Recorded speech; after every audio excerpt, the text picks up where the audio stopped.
Showtime. Yeah. What up, though? What's popping? What's happening? What's going on? You're back in the lab with your favorite neighbor, your man, Marq Nash. Yes, sir. He is I am he. Another great episode of Breaking Beats. How y'all feel? What's the deal? Make some noise for yourself. All right. It's going to be a good one, baby. It's going to be a good one. Man, I wanted to do this episode earlier, but yeah, we got a bad storm here in Atlanta, Georgia, and yeah, it kind of had my Wi-Fi doing something weird. But we here though. It's a pop-up episode. You know, we don't supposed to be here anyway, but God said, yes, you are. You supposed to be here. So we are here. Let's make some noise.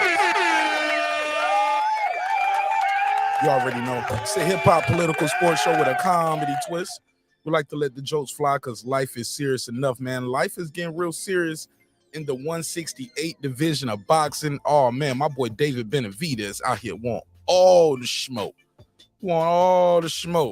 Talking a little crazy on this interview. I'm going to play some clips for the interview. I already got the time stamped and everything. So we're going to have a good time with that. I'm going to try to get in and get out on this one, man. I'm going to try to do this about an hour and a half, about 2 hours tops. Hour and a half, 2 hours. We're going to be in and out, all right? See if we can do it. Could be less. If we can do less, that's cool too. You know what I'm saying? We ain't got to see him be here all night long. You know what I mean? Let's just get the message out and keep it moving. You know what I'm saying? But I'm super excited about this episode because y'all know I love to do these reactions. You know what I'm saying? I love to do the reactions to the interview. And I like David Benavidez. Interviewed him one time and he was super cool when we did the interview. So definitely a little biased towards David Benavidez because he was so nice when he gave the interview. So, but nah, I ain't gonna be biased at all. He want the smoke, man. I ain't even got to be biased with this one. He want the smoke. And when you hear how he talking, you're gonna be like, oh man, y'all better fight this dude. So this gonna be fun. I'm not gonna run the 5-minute intro. Let me see where we at with this. Yeah, I'm only going to run a 30-second intro, do the neighbors only roll call, and we're going to jump right into the content, all right? So I'm super excited about this episode. I hope this episode brings you guys happiness wherever you at. If you at work, if you just at the crib chilling, you're riding around in the truck, just got off of work, you about to lay it down for the night, or if you're watching this on replay, hope this episode brings you health, wealth, prosperity, wherever you at. God knows we all need it, all right? Yeah, so we're going to have fun with this one, man. We're going to have a lot of fun with this one. Also, we're going to play this one gotta go game, man. I should have saved that for our regular night when we start a little earlier, but it's all good. God don't make mistakes. I make plenty. So let's run it, though. We'll try it again another day, too. But one gotta go promoters edition. I'll take some calls, open the panel up. You guys can tell me why you feel what you feel, and, yeah, rotate them in and out. Let's get that thing popping, all right? So without further ado, let's run this 30-second intro. 30 seconds. Let's run this intro and let's start this damn show. It's your man Marq Nash breaking beats. Let's get it, baby. This that squad sound.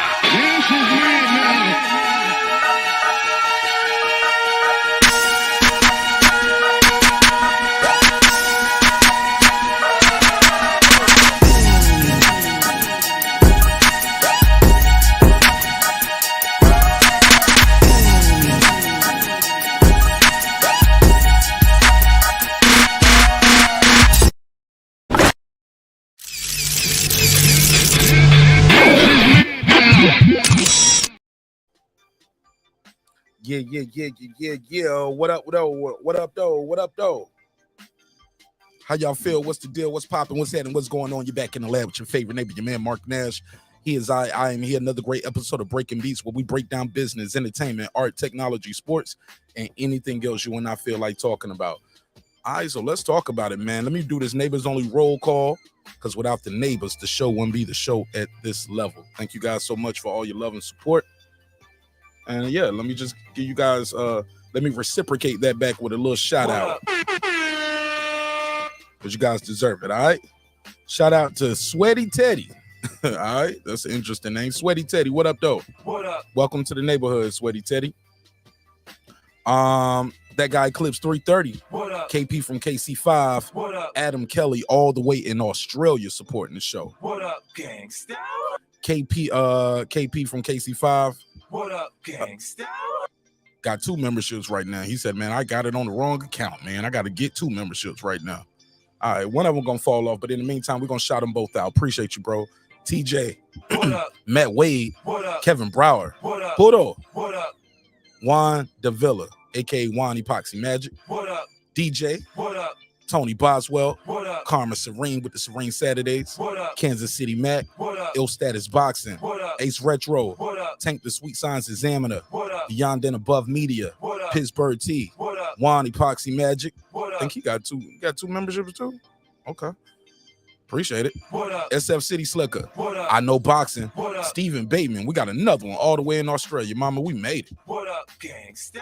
Deuce Times. What up? Boxing Lounge. What up? It's Mex. What up? Mike from Boston. What up? Rod of the Storm. What up? Hitter There. What up? Miss Queen Returns. What up? Taylor Bell. What up? Matty Yoel. What up? C. Jones 0224. What up? Cliff Bailey. What up? Con Shonery. What up? Lisa Bells. What up? Cooking with the Champ. What up? On the mic with Terence Bailey Sr. What up? True Media Today, USA Boxing. That's my guy, Coach Malachi Williams. What up, though? What up, gangsta? HLD, What up? Cooking with Sir Senior. What up? Brandon Washington, What up? Born Supreme. What up? Lady Shan Dundem season all the way in the UK. My London gal. What up, gangsta? Dub Rightside, What up? D Bevel the Champ. What up? And of course, the big fish himself, my good brother, Derek Lincoln. What up, gangsta? Make some noise for yourself, man. If you're part of the members, man. You're part of the neighborhood. Make some noise for you. I swear we couldn't do it without you, baby. Couldn't do it without you. All right. Let's get into it.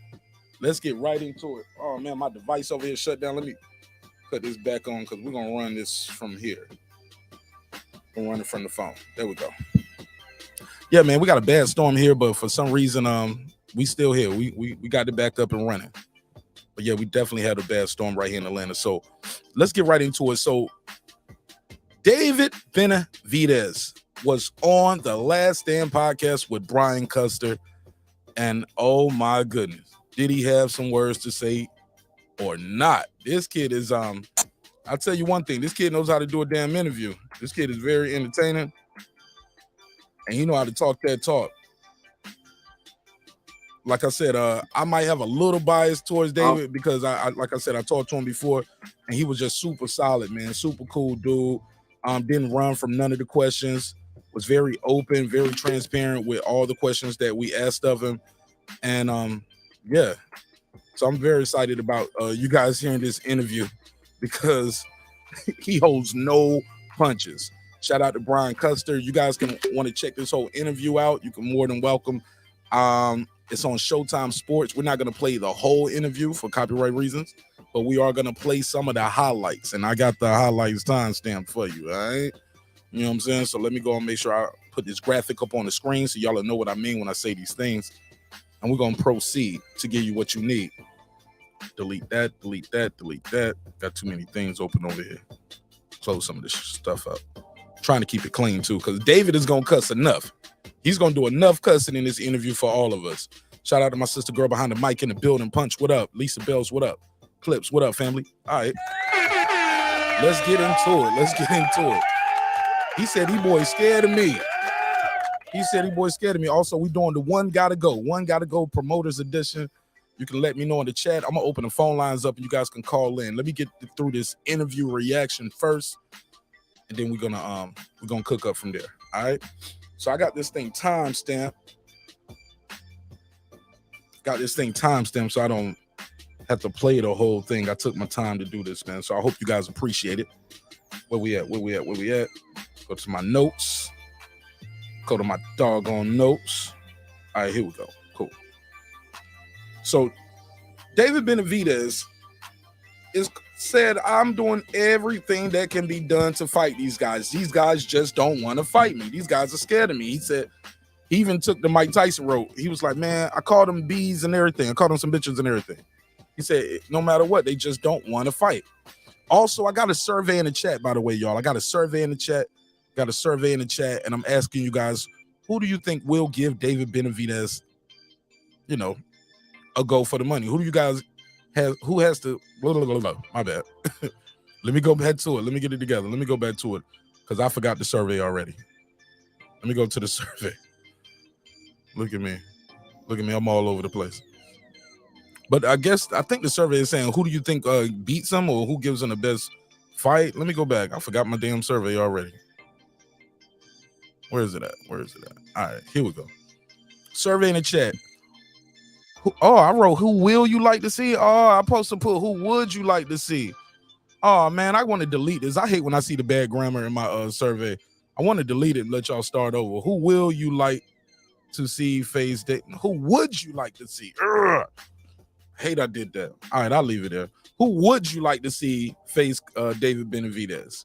Canelo, Andrade, Jermall Charlo, Caleb Plant. All right, so that's the survey. So that's the survey right now. So, yeah, I hate it when I do that, man. I hate it when I do it because the survey was something else and I just changed it last minute and then proofread it. So it is what it is. It's going to be what it's going to be. So let's jump right into this interview. Let's go to the 2-minute 24 mark. And y'all let me know in the chat if y'all can hit it. It's 2-minute 24 mark. Let me find it. After the dirrell fight, can you guarantee? Oh, because here we go. Matter of fact, we're going to start before that. 1 minute, 17 seconds. He want to know, hey, yo, can you? And keep in mind, this was recorded October the 25th, right? So this was before Andrade came over to the PBC, but he's going to talk about fighting Andrade as well. But 117 mark of the video. Let's go.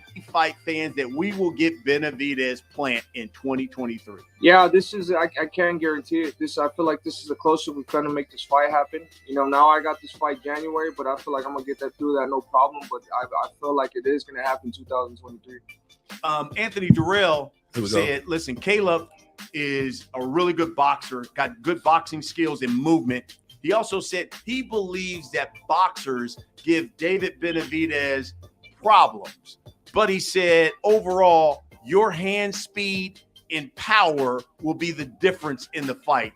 What are your thoughts on Dirrell's assessment of Dirrell fought David Benavidez and he lost. He got stopped. Benavidez versus Plant? Yeah, I definitely felt like I don't feel like Caleb Plant will give me problems like that. I feel like a boxer gives everybody really problems just moving around. He said, yeah, a boxer like Caleb Plant, all his movement will give anybody problems. But he said, I'm going to beat that boy. Watch this. Trying to stop him, trying to cut off the ring. But, you know, this is something we have to prepare for. We have to be prepared for anything. You know, we have to be prepared for speed, power, boxing ability, and everything. And I'm totally prepared to go to war with whoever. And I feel like I definitely will stop Caleb Plant. He said, I'm going to stop him. He said, I'm going to stop Caleb Plant. All right, here we go. This is where we start getting into it.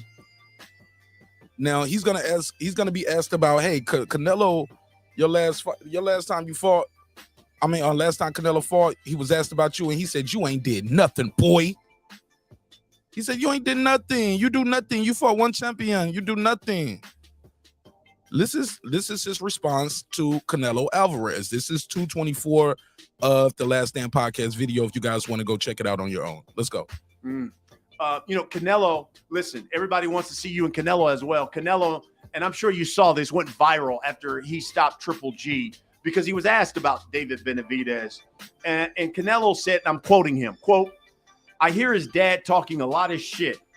Look at what he's accomplished. Nothing. One single champion, Anthony Dirrell. Please don't disrespect me, end quote.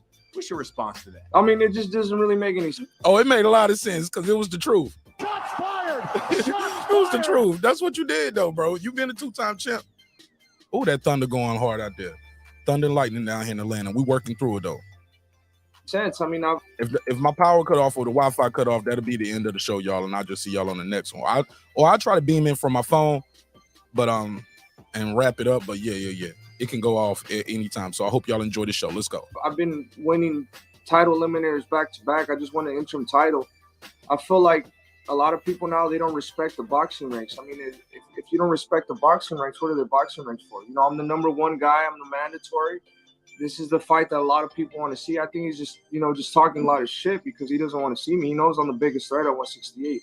Woo! He said Canelo just talking that talk because he don't want to see me. Let's hear that again. You know, I'm the number one guy. I'm the mandatory. This is the fight that a lot of people want to see. I think he's just, you know, just talking a lot of shit because he doesn't want to see me. He knows I'm the biggest threat at 168.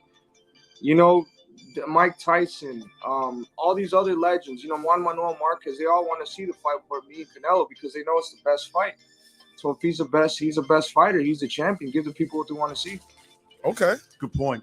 Eddie Hearn, who obviously has been working with Canelo, was on Fight Hub TV. Okay. Now, I like what he said right there. He said, look, he said, the fans want to see that. Unfortunately, it don't look like my survey want to see it because, Canelo is in the lead. People don't really want to see him fight Caleb Plant. People want to see him fight Canelo. You the number one for that WBC. He's going to talk about that too. He's going to say, hey, look, the WBC need to tell Canelo piss to get off the pot. You know what I'm saying? So let's play some more of this David Benavidez smoke because I love it. I love this guy. I love the way he's talking in this fight. Let's go. We're talking in this interview. And he said, listen, quote, great fighters like Benavidez needs to be in big fights. You need to start making a statement against big time fighters. You have to make the fans say, Canelo, you must take the Benavidez fight. End quote. What do you think about what Eddie Hearn had to say? Now, this is Eddie Hearn saying he needs to apply more pressure. But watch how David Benavidez responds. He's going to respond how you want a fighter to respond. He's like, man, I've been doing everything. I don't call them bees. I don't call them out their name. I call them out every fight. I can't put a gun to these guys' head and make them fight me. Watch how David Benavidez respond. I love it. Let's go. I mean, I definitely agree with everything Eddie Hearn says, but what can I do when these guys they're not willing to fight me? You know, I've been very vocal that I want to fight Charlo, Caleb Plant, David Morrell. I'm the only one calling them by name. I'm calling them bitches exactly by name right after. Oh, he said, I'm calling them bitches. I'm calling them some bitches. Shots fired! Shots fired! I love it. I love the energy. He said, I'm calling them bitches after every fight. Let's go. Let's hear some more of this. Let me rewind. I want y'all to hear all of this. Let's go. Plant, David Morrell. I'm the only one calling them by name. I'm calling them bitches exactly by name right after my interviews. You know what I'm saying? I say Caleb Plant is a bitch. I say Charlo's a bitch. I say Morrell's a bitch. And none of them want to come do anything about it. So what am I supposed to do? I can't force these guys to fight me. He said, yo, did you hear that? He said, I call him out by name. I say, he's a bitch. He's a bitch. He's a bitch. You's a bitch. You'll get a bitch. You'll get a bitch. You'll get a bitch. Oh, man, he talking that talk. Let's go. I definitely agree with everything Eddie Hearn says, but what can I do when these guys they're not willing to fight me? You know, I've been very vocal that I want to fight Charlo, Caleb Plant, David Morrell. I'm the only one calling them by name. I'm calling them bitches exactly by name right after my interviews. You know what I'm saying? I say Caleb Plant is a bitch. I say Charlo's a bitch. I say Morrell's a bitch. And none of them want to come do anything about it. So what am I supposed to do? I can't force these guys to fight me. I would love to get the big fights, you know, because I definitely want to prove myself to the people. But is it, you know, there's really nothing I can do when these guys they're not really trying to fight me. So I feel like right now what I need to keep doing is just keep winning the fights. You know, hopefully one day these guys will grow a pair of balls and get in the ring with me. But you know, as of right now, I'm 100% confident. He said they'll grow some balls and get in the ring with me. Talking tough. I like that energy. Let's go. 100% confident to fight anybody and to go through everybody. But that's just not. I feel like that's the same confidence I have. Every other boxer doesn't have. So you know, there's nothing I could do about that. How much frustration is it considering? Man, now come on. Now, in the day and age where people are saying he didn't call out this guy's name.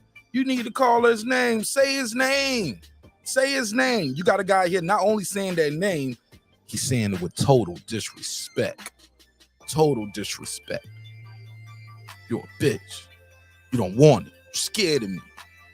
I'm the boogeyman. Is David Benavidez the boogeyman of the 168 division? And if not, then who? If not David Benavidez, then who? All right. Now, next, he's going to talk about his frustrations with the PBC. Like, yo, I'm right here with the PBC, over here with these guys, and we can't make the fight happen. So all of that, you on the wrong side of the street. It's for caskets, homie. Cue the Undertaker. Caskets. He right there on the side of the street with y'all, and y'all can't fight him? Huh? Never heard of it. Never heard of it. All right, let's play some more of this smoke from David Benavidez. All of you guys are under the PBC, and yet those fights aren't getting made. Yeah, it's a little frustrating. It's very frustrating, actually. Especially the fight with me and Caleb Plant. I feel like that's the fight that should have been made happen a long, long time ago. Should have been happening. But like I said, there's a hope now. I feel like a lot of the fights are going to happen in 2023. So, we just got to stay positive. We got to stay working. We got to stay motivated and stay working hard. And I feel like we'll get these fights sooner than later. And if you had to put your finger on it, why do you think we haven't seen? You know, Brian Custer. You know who's in charge at the PBC. And you know why we're not getting the fights. But go ahead. I'll let you ask your question, Brian Custer. Later. And if you had to put your finger on it, why do you think we haven't seen Benavidez and Charlo? Because as you pointed out at one point, he's calling you out saying, okay, well, yeah, let's get it on. He was like, why we ain't seen Benavidez and Charlo? Like, see, look how he about to, yo, shout out to Brian Custer, yo.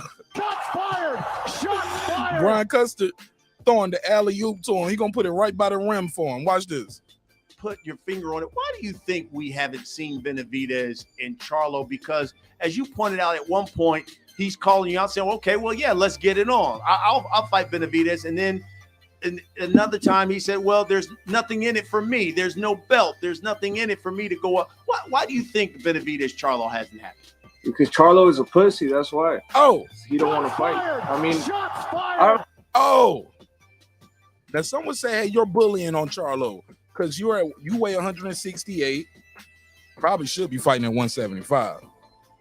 But you weigh 168, calling out a guy who's 160. But let's do our history. Charlo did call him out first.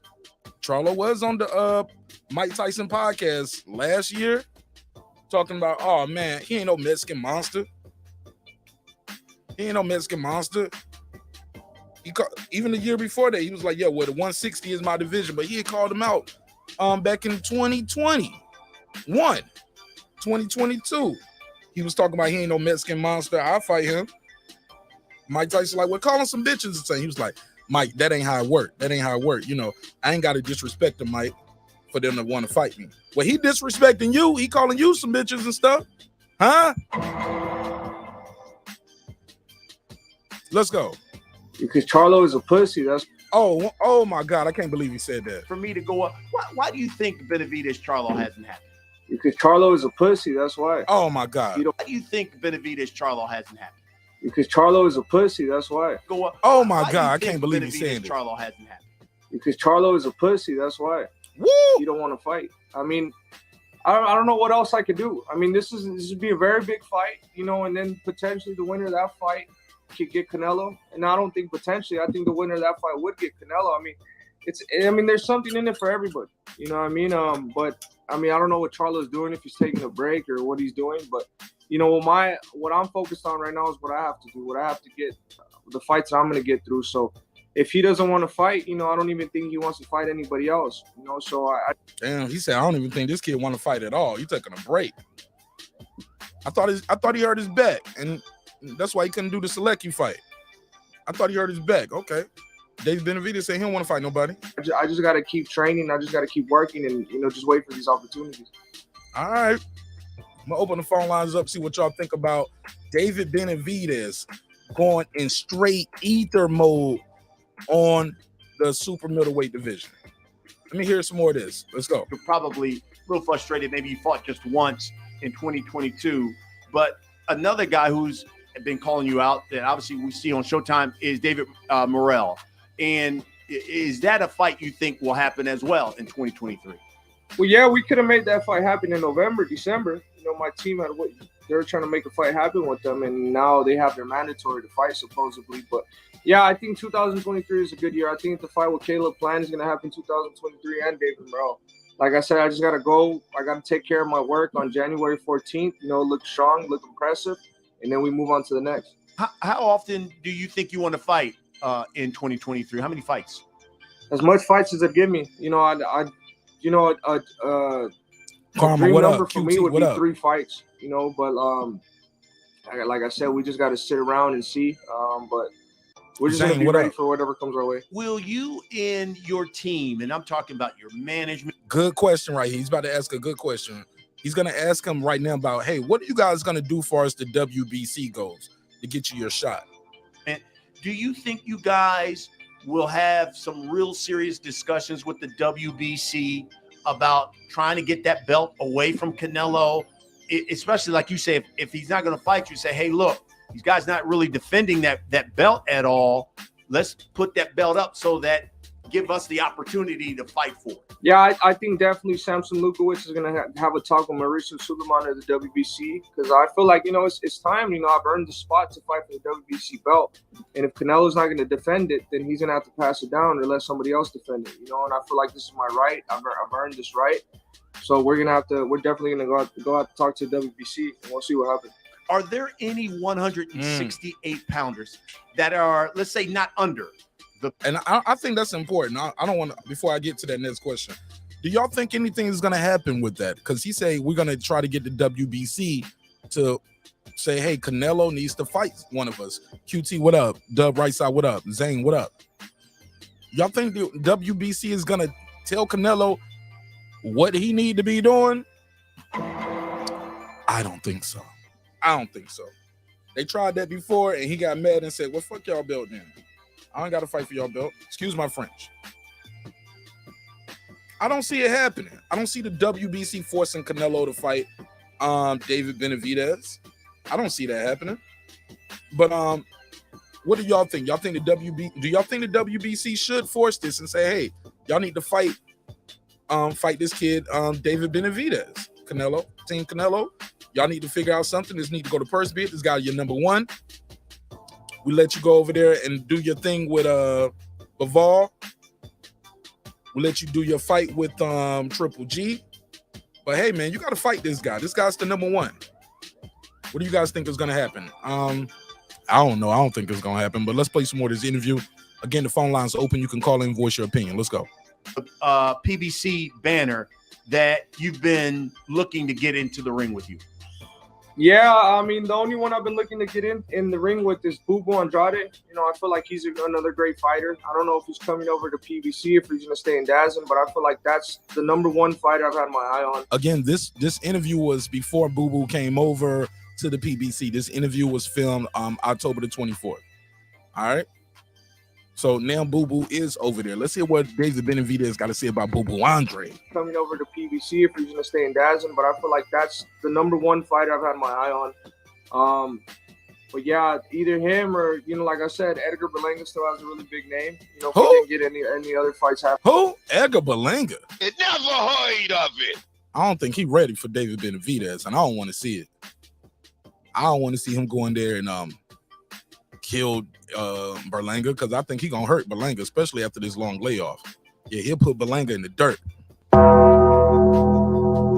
In my opinion, too much skill, too much experience, throws too many punches, too many combinations. Yeah, I got David Benavidez beating Berlanga. Easy. Probably stop him too. That's just me though. Smash the like button on the way in the room. Let's play some more of this interview. Phone line's open too. Call me. But those are basically the guys I've been looking at. David, would you be disappointed if you had to move up to 175 and weren't a champion again at 168? Yeah, it would definitely be very disappointing. And, especially right now, it's a little bit harder to make 168. And I'm trying to, just hold on for as long as I can to make these big fights happen, because I want to give my fans the fights I promised them. So it definitely would be very disappointing if I have to go up to 175 and not have any of these big fights at 168. Yeah. What do you think about recently when you talk about the sport, this BLK Prime Boxing that has all of a sudden come onto the scene? They go sign Bud Crawford. Oh, yeah, he's going to ask about BLK Prime.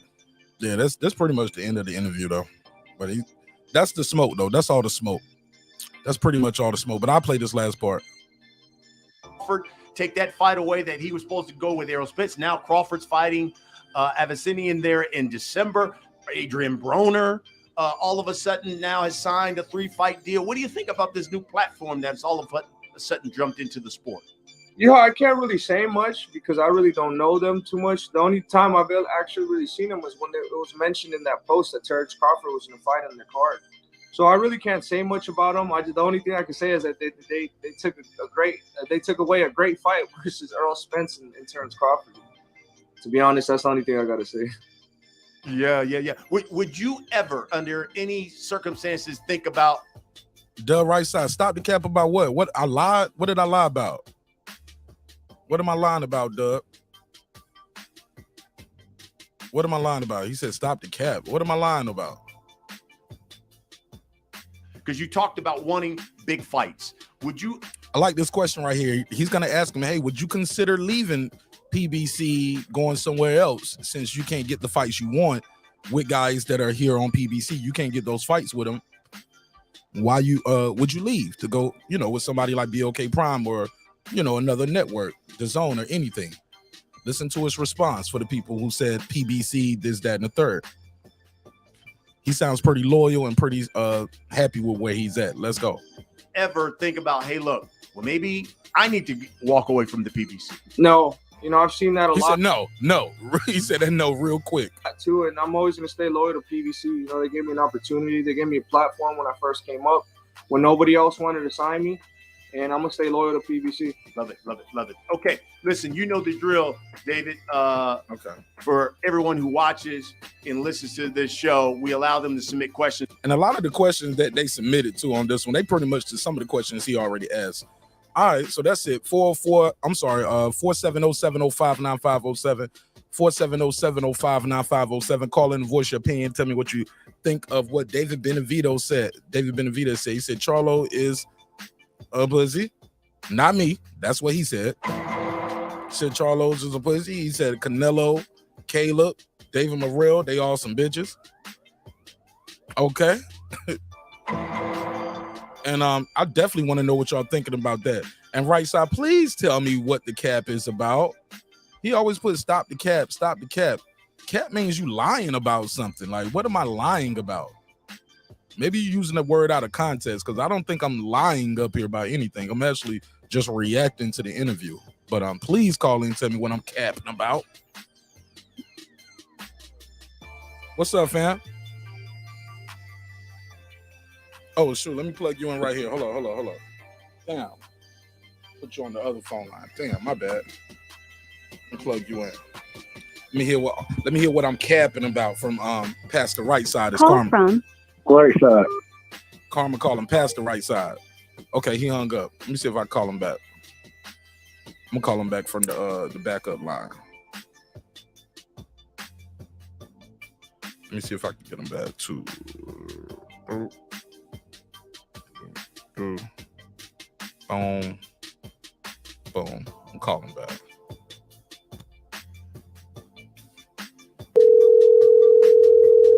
Make sure we get this phone ringing up here. All right, there we go.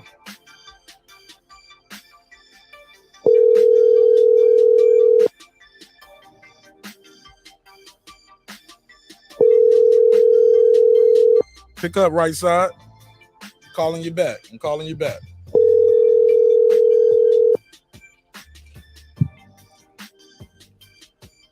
Somebody said, is David versus Boo Boo a pay-per-view please fight? leave your Good message question. for 4782132. Hey, look, that's a good question. Is David versus Boo Boo a pay-per-view fight? For me, it is. If Keith Thurman versus Barrios is pay-per-view, both coming off of losses, yeah, this is a pay-per-view. That's pay-per-view. Two undefeated guys. Boo Boo is a 2-division champion. Andrade, Benavidez is a 2-time champion at 168. Yeah. If you paying pay-per-view for two guys coming off of losses like Thurman versus Barrios, yeah, this is definitely a pay-per-view fight for me. Now, it's not no $75 pay-per-view fight. $49.99. $49.99. There you go. For me. All right, try to call him back. I tried to call him back. Let me see if I can try one more time. I'm gonna try one more time. See if I can try one more time to see if I can get him back online. But yeah, I ain't mad at that pay-per-view, big dog. QT, good question, QT. Cruz, he said, for me it is too. I would love to see it. Absolutely. Should we pay pay-per-view for Andy Ruiz versus Ortiz. That was Paper right. Dub Rightside, what's good? Welcome home. Welcome home. You live on air with Mark Nash breaking beats. God. Yeah, you hung up when I answered the phone, so I figured I'd call you right back. What's popping, my G? Hey, nigga, I didn't never hang up when you called me, bro. Yeah, it never hung up. No, I'm saying no. I get the system must have hung up then. Oh, okay. Yeah. No. But you got me giving my government and everything at this motherfucker, bro. Respect. Nobody heard it. Man, shout out to Mark Nash, man. Much love to you. Man, I don't even know. What's the question? What we on, bro? What we on? Talk to me. You told me I'm up here capping. I need to stop the cap. Tell me what I'm capping about, my brother. I said you was capping, bro. So what's the I ain't cap? gonna hold you. So what's the cap? I ain't gonna hold you. I don't remember what the fuck I was. I have no clue. Okay. So I have no clue. Okay. I ain't. I'm gonna be honest with you. I don't know what I said you was capping about. Nah, you just keeps in the chat. You kept Let's saying do this stop the again. cap. Let's Stop do the this cap. again. Stop the cap. Give me a second. Let me understand that you calling, and I'll be ready for the call. Respectfully, of course. Respect. All right, we'll call back then. We'll do. Yeah, in the chat. So okay. Yeah, put them on blast. That's what we do. My man in the chat talking about stop the cap, stop the cap, stop the cap. I was like, what I'm capping about? I don't even know, bro. I don't even know. Karma, what you mean who is we? When you say we. When you say we. I don't even know what you're talking about. Are you talking to me or somebody in the chat? And I said we paid for it, like the we as in the fight fans who paid for it, or some of us as members, we bought the fight. That's what I meant by we. Somebody said respectfully had to stream Ortiz versus Ruiz. Nah, we bought it over here on the show. We put together. I think we bought that as a group. We all put in a couple bucks and bought that one, and we all watched it together. Somebody said Dana White tripping. Yeah, I talked about that shit last night. Yeah, he tripping, bro. Something new happened. He hit her again. Let me know. Alonzo, so amazing. He said that guy Clips, what up? Somebody said they should have a super middleweight tournament. Lisa, but why? He's already the number one. Like he said, I've already did multiple title eliminators. Why he got to do another title eliminator? Like, why he got to do a tournament? He's number one right there. Keep making these guys number one do these tournaments or do these things like that. They can mess around and lose. And I just think that's unfair. Also, y'all want to call in and tell me one gotta go promoters edition. Call in and tell me who that is and why. One gotta go. Is it gonna be PBC, Mayweather Promotions, Top Rank, Matchroom, Queensberry, Golden Boy? One gotta go. Promoter edition. One gotta go. Call in and let me know who it is. Matter of fact, let me change this banner so I can get everybody's face up here. Hold on one second. But 470-705-9507, or you can call 404-692-1766, and I'll put you right in the mix. Let me take a screenshot of this so I can. One gotta go though. One gotta go. Who's it gonna be? Now I had this in my community tab. Had this on the wall, and a lot of people. I think I only had one person pick Queensberry Promotions. I'm like, damn, y'all love Queensberry like that? They making it move and shake. Call from Dub Rightside. What's poppin', homie? Check 1 2. Can you hear me? Yo. Yo. Can you hear me? Check. 1 2 1 2 1 2. Can't hear you, bro. I cannot hear you. Can't hear him. Try to call back. I heard you the first time, but I couldn't hear you on this one. All right, I'll try to call him again. Let's see if I can call him back.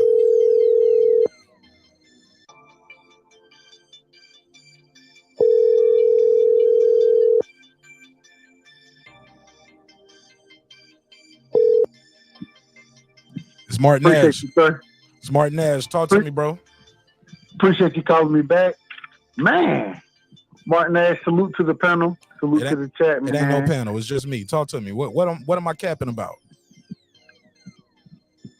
But, excuse me. Bruh, I don't know. I can't say you was capping, but I don't know what I said you was capping about. I can't hold you, but I ain't gonna lie to you. I don't know what I said you was capping about, bro. Yeah, I gotta go through a whole nother. Anyway, that's a whole nother story. Yeah, you put it like a couple times in the chat. You kept saying, "Mark, you capping, stop the cap, stop the cap." Like, nigga, what am I lying about? I'm just reacting to what he's saying. But I put that twice. Yeah. I put it twice. Yeah, you put him twice in there. Twice.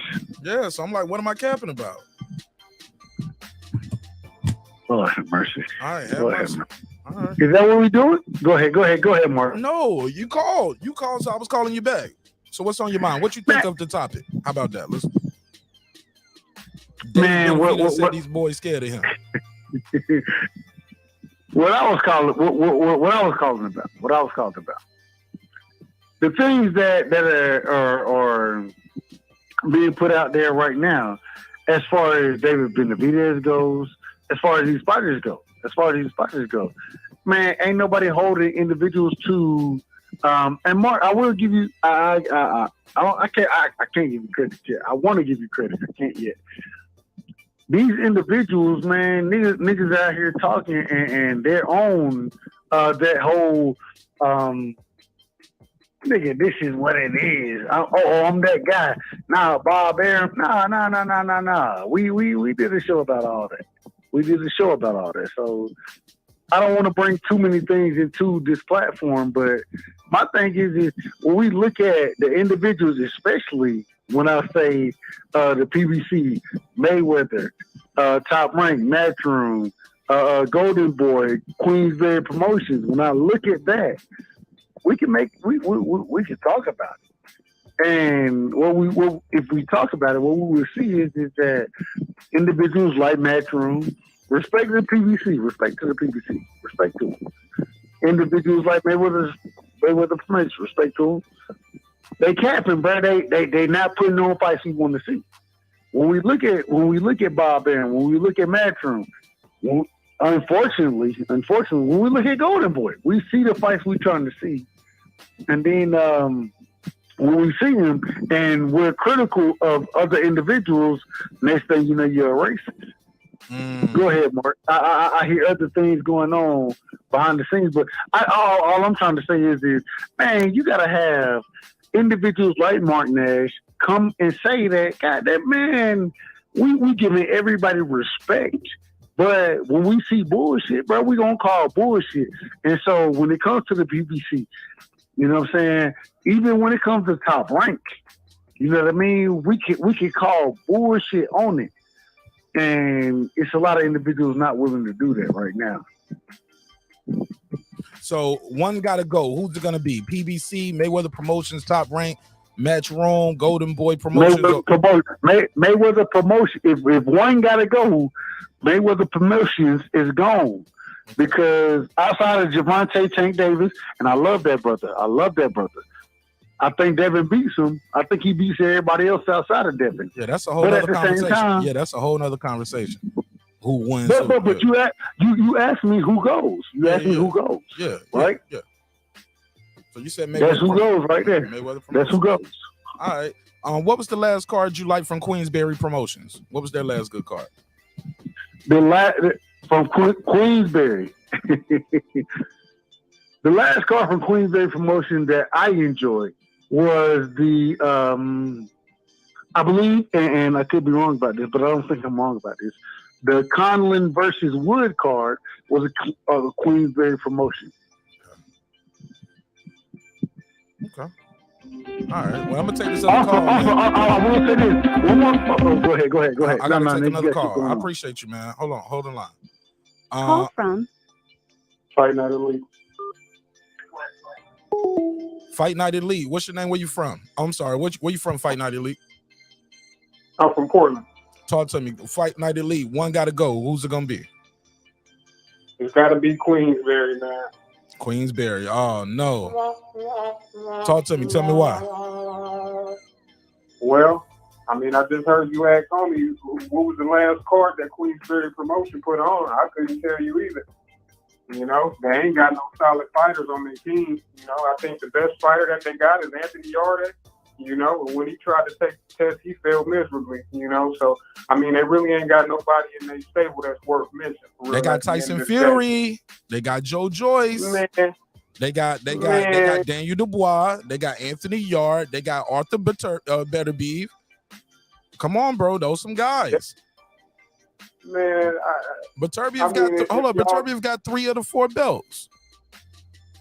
Right? Yeah, so he over there with them. That's it. That's all they got.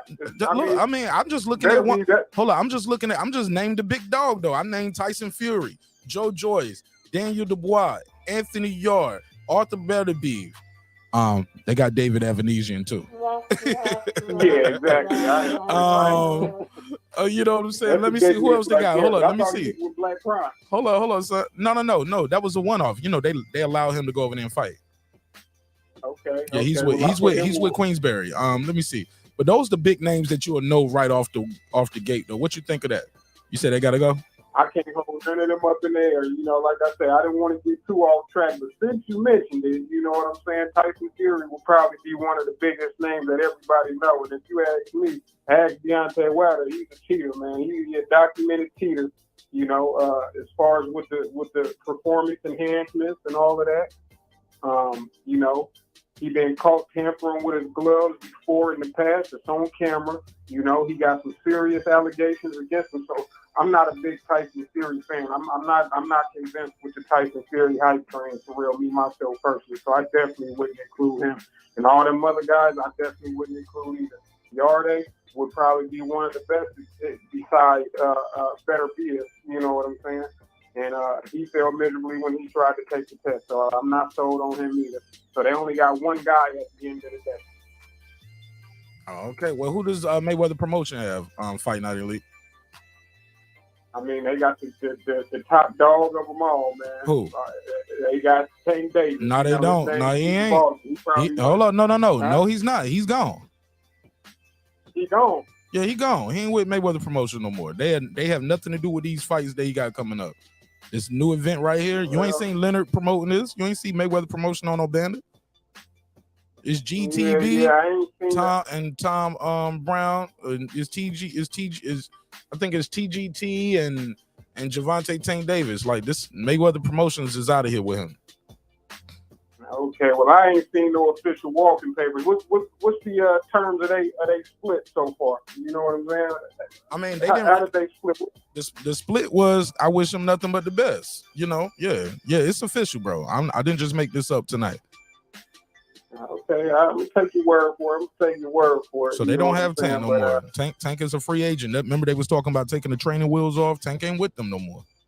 So who do they have? Yeah, and also Mayweather is 1-on-1 with PBC. You know, he said all the time, I was like my father. You know, anybody dealing with the PBC, they basically dealing with me as well. You know, so I lump Mayweather Promotions and PBC together. Me myself personally, and that's a la Floyd. That's by way of Floyd's word. Floyd lets you know that he running the PBC. Anybody with the PBC is all him. So Mayweather Promotion and PBC is one and the same, if you ask me. Okay, all right. So you think the guy? Okay, all right. Yeah, you know. So at the end of the day, Matchroom got a nice table. Oscar De La Hoya and Golden Boy Promotion.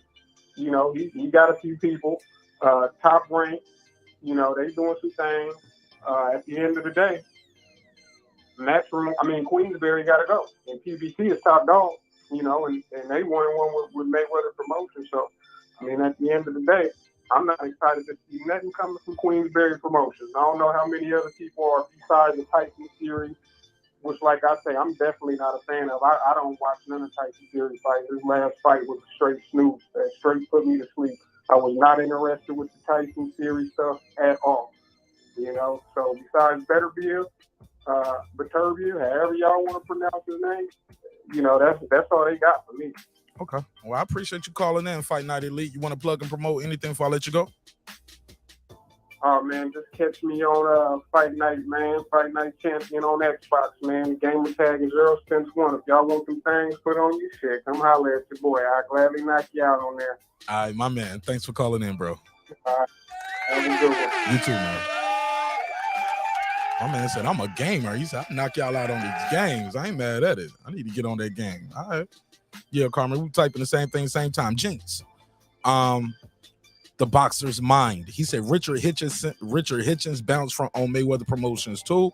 Mayweather waited around on Jermall Moulton, the amateur prospect, to replace Tank. Okay. Call in. Let me put the number back on the screen. Call in and tell me who you have and why. Who you have and why.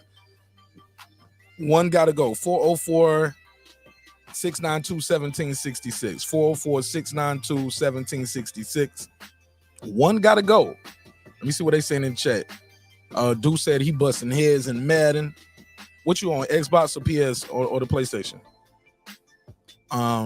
Ben, he said, what did he say? Ben Shalong. He said, show better cards in 2022. We had the first all women card. Was that Queensberry?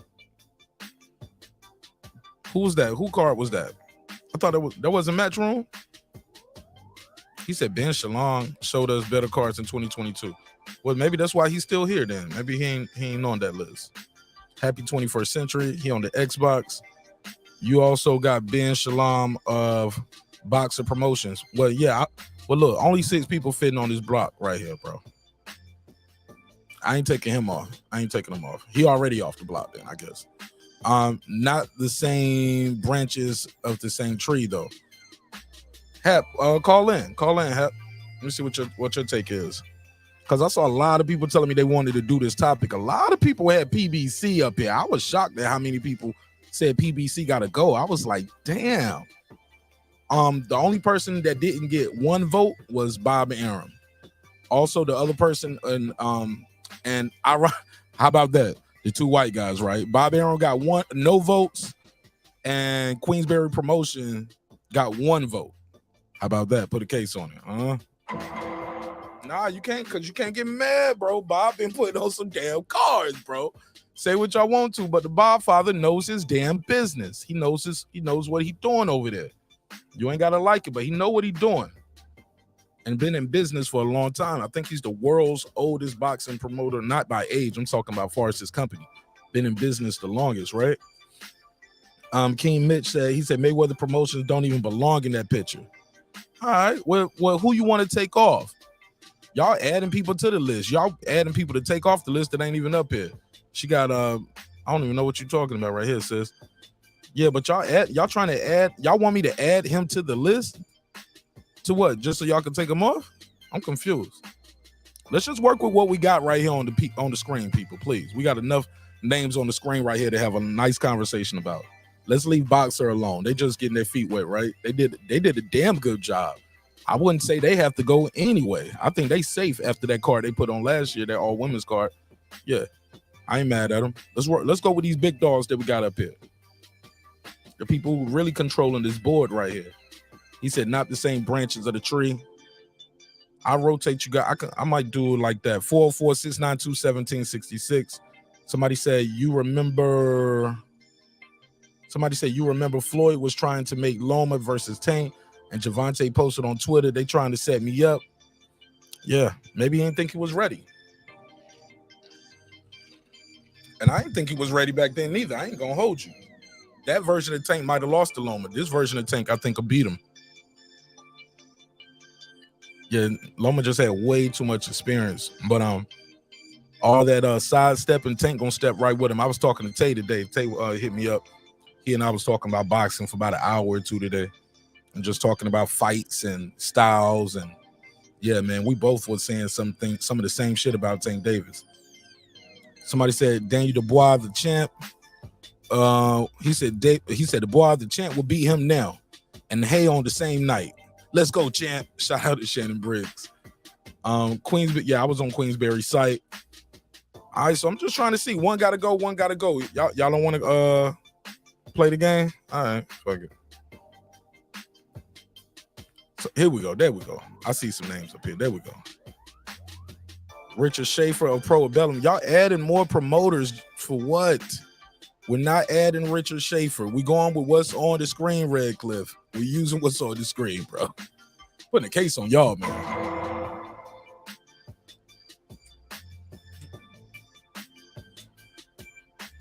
It's easier to take off those smaller guys like Pro Bellum and Boxer. Nah, we're gonna put these top dogs up here. He said Floyd gotta go. Floyd don't even promote. It's Ellaby. Well, Floyd owns the company. He's the face of it, right? He's the face of the company. But it is, I get what you're saying. Maybe Leonard is the CEO. Secrets of Car Business. He said, that's only because they don't have much more time left. People have to be empathetic to them. Oh, no. Damn, Secret of Car Business. Don't do them like that. You trying to cash them out. All right, Ryder the Storm, he said, get rid of Mayweather Promotions. It's really PBC. All right, well, look, let's play that game right there. Mayweather and Promotions and PBC, y'all can combine them, all right? Combine them. Just combine all of it under PBC. How about that? Somebody said, Marq Nash, PBC and Showtime put on decent fight cards. The fans are upset with PBC not making the AJ and Wilder and the Arrow and Bud. What's your thoughts? Shit, there's more fights than that they didn't make. Why David Benavidez ain't fighting Caleb Plant? That's in the house. We never got that fight. Never got that one. So, yeah. And shit, it looked like they finally about to give you guys the Thurman versus Spence, but who wants to see it now? Huh? Not me. I mean, I guess it's a fight, but I'm not clamoring for that fight. Not anymore after Keith Thurman. His last fight against Barrios, he said, yo, I was tender to the body before I got touched. PBC gotta go. Al Heyman is a cancer to boxing. Call in, Fotex. Tell me why. King Mitch, he said all this PBC and Mayweather Promotions are one in the same is straight up bullshit. He said they're different companies. I agree, King Mitch. I agree. Call from right side. Talk to me. Right side. I can't hear you. Right side. There you go. There you go. Can you hear me now, Mark? Yes, sir. Talk to me. Mark, man, you know I got love for you, bro. You know I got love for you. Facts. Talk to me. Man, you capping, nigga. You acting like a bitch nigga right now in the defense that you have for these niggas, bro. You acting like a bitch, bro. Respectfully. All right, go for it. I'm not calling you a bitch. I'm not saying that. Go for it. You're acting like one. You act like a little bitch right now. Right, so there it is. So what I'm doing? What am I doing? How am I? Well, if you're gonna play, if you're gonna play your promos, go ahead, bro. Go ahead. No, I played that for you. You said I was like I'm a gonna bitch. hang up. I'm gonna hang up because you're gonna. That's what you're gonna do, bro. No. Right side. Just. No. So I'm gonna hang up, bro. Do not hang up and call back, bro. Just speak your piece. You said I was acting like a bitch. I played a joke. Go ahead. I won't play no more drops. Go ahead. My piece is that Mark, bro, you will talk big shit about niggas on the panel, bro. You'll talk big shit about them, and then when you the nigga capping like you're doing right now, capping, you can't take the smoke. When niggas wanna. Oh, no, I ain't gonna say you can't take the smoke because you can't take the smoke. Respectfully, you can't do that. I ain't gonna shit you like that. But at the same time, bro, nah, you be looking for shit. Nah, nigga, you be capping like everybody else, and then nigga call you for capping, and you be on some other shit, bro. Respectfully, but it is what it is, man. And I will say, go ahead, go, man, fuck you. At the end of the day, bro. You can't do all of that shit. You can't say what you say and not expect niggas to come at your neck. And then when they come at your neck, you hang up on them. You done hung up on me before. I had another Respectful. right side. I had another call on the same line, bro. So because you have another call and I don't get my shit off, it goes into your discretion. What of right course, side? Right side. I agree. I thought I you. agree with you. I agree. I'm sorry. I didn't mean to hang up on you, bro. I thought you was. I thought there you. I thought we. there it is. There it is. There it is. Oh, you want me to be nigga quiet more? I talking, thought we was having a conversation. I'm sorry. Go ahead. No, you got it, bro. Got it. The conversation, you'll be like, oh, I thought we had a No, the conversation never conversation. It goes to where you want it to be, bro. It is what it is. I respect it. Respectfully. Salute to you, Marq Nash. And I'm going to call in again, and I'll be on the panel. Don't hang up. Don't hang up. No. I need you to tell me what I was capping about, because now you said it again. Be specific. What did I cap about? Bruh. You said what did you cap about? Yes. You called early. You said it in the chat. When you called, you said you didn't remember. You said you're gonna call back when you remember. You called back. You said you didn't remember. Now you called the fourth time right here, and you saying I'm capping again. What am I capping about, bro? And then I start going in, and that's the problem, bro. I go, Marq Nash, and that be the issue. I try to go in, and next thing I know, I get cut off. Hey, everybody, it is what it is, bro. Like, it's love. It's love regardless. Bro, you was done talking. You was done. You cut me off again. Listen, no. Go ahead, Marq. Go ahead, Marq. No, bro. Go ahead, Marq. I'm trying to go. I'm trying to go. When I'm trying to go into what you asked me about, bro, you ain't even talking about it. Bro, you're talking about, bro, you're pouting about, like, you got it. If I got it, let me talk. You got it. What can I talk? Let me say this. Oh, this nigga hung up. This nigga just hung up in my face. Oh, man, this nigga on one tonight, yo. Yo, this nigga on one tonight. This nigga on one. Like I said, bro, this dude keeps saying, you capping. I'm like, what am I capping about? And instead of telling me what I'm capping about, he started talking about some other shit like, man, I ain't do nothing to this dude. I promise I ain't do nothing to this dude. Let me give him the $2 drop to Ride of the Storm. Ride of the Storm, Marq Nash, many blessings to you and yours. Absolutely. I'll give you the $2. You give him the $2. All right, pay him the $2. Oh, pay the $2. Bro, he seems altered. Like one time I was quiet. I hadn't said nothing. He was like, what? Huh? Nigga, fuck you.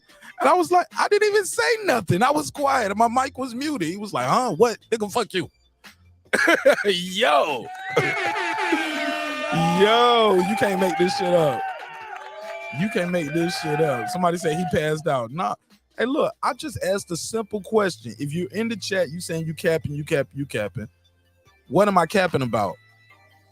Because this shit is live. It's recorded. You can hear him call in and say, oh, I forgot. I got to go back and prepare and see. Yeah, I didn't know you was going to call me back. Then he called back and he said he forgot again.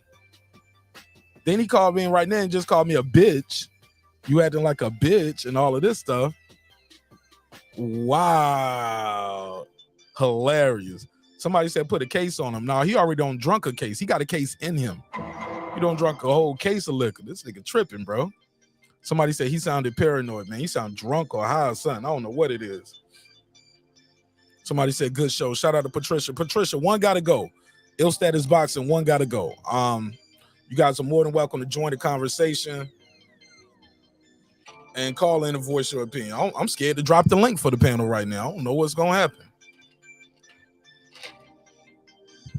I feel like I need to end the show and call Rightside and have a one-on-one conversation with him, make sure everything all right. Damn. Somebody say he high. Somebody said he passed out. Carmen said he sound drunk. Somebody said he sound mad. Somebody said take the bottle from him. Redcliffe, take the car keys, call him an Uber and get him a liter of alkaline water. Somebody said he never finished his thoughts and sentences. Okay, yeah, see, it's me picking on him though, right? Somebody said take his wrench. Somebody said he needs to put a cap on that damn bottle of vodka while you talk about capping. Marq, you're doing wrong. You're doing wrong. You're doing wrong. Michael Jackson in bad voice. Somebody said he need to throw up a little bit. Right side is good people. I'm good people too, Lisa. I ain't do nothing wrong to that, brother. Right side is intoxicated, bro. Somebody said old niggas started using words like cap and smoke. Nigga said, man, fuck you out of it. Thank you, King Mitch. King Mitch, you heard that, right? You heard that. Nobody had even said anything, yo. Out of nowhere, he was like, what? Man, fuck, nigga, fuck you. I was like, yeah. I'm making this shit a clip. I'm timestamping this shit. I'm gonna timestamp them times when homie called in and said he forgot what he was talking about them first 3 times. Yeah, I'm gonna make all of this shit. This shit about to be a clip. Yo, should I drop the link? Anybody want to pull up, tell me about this shit, or y'all done? We can wrap this up. Yeah, y'all done. Somebody said I'm listening. I'm at work listening into this great conversation, but in my opinion, it has to be Golden Boy. All right, shout out to Golden Boy.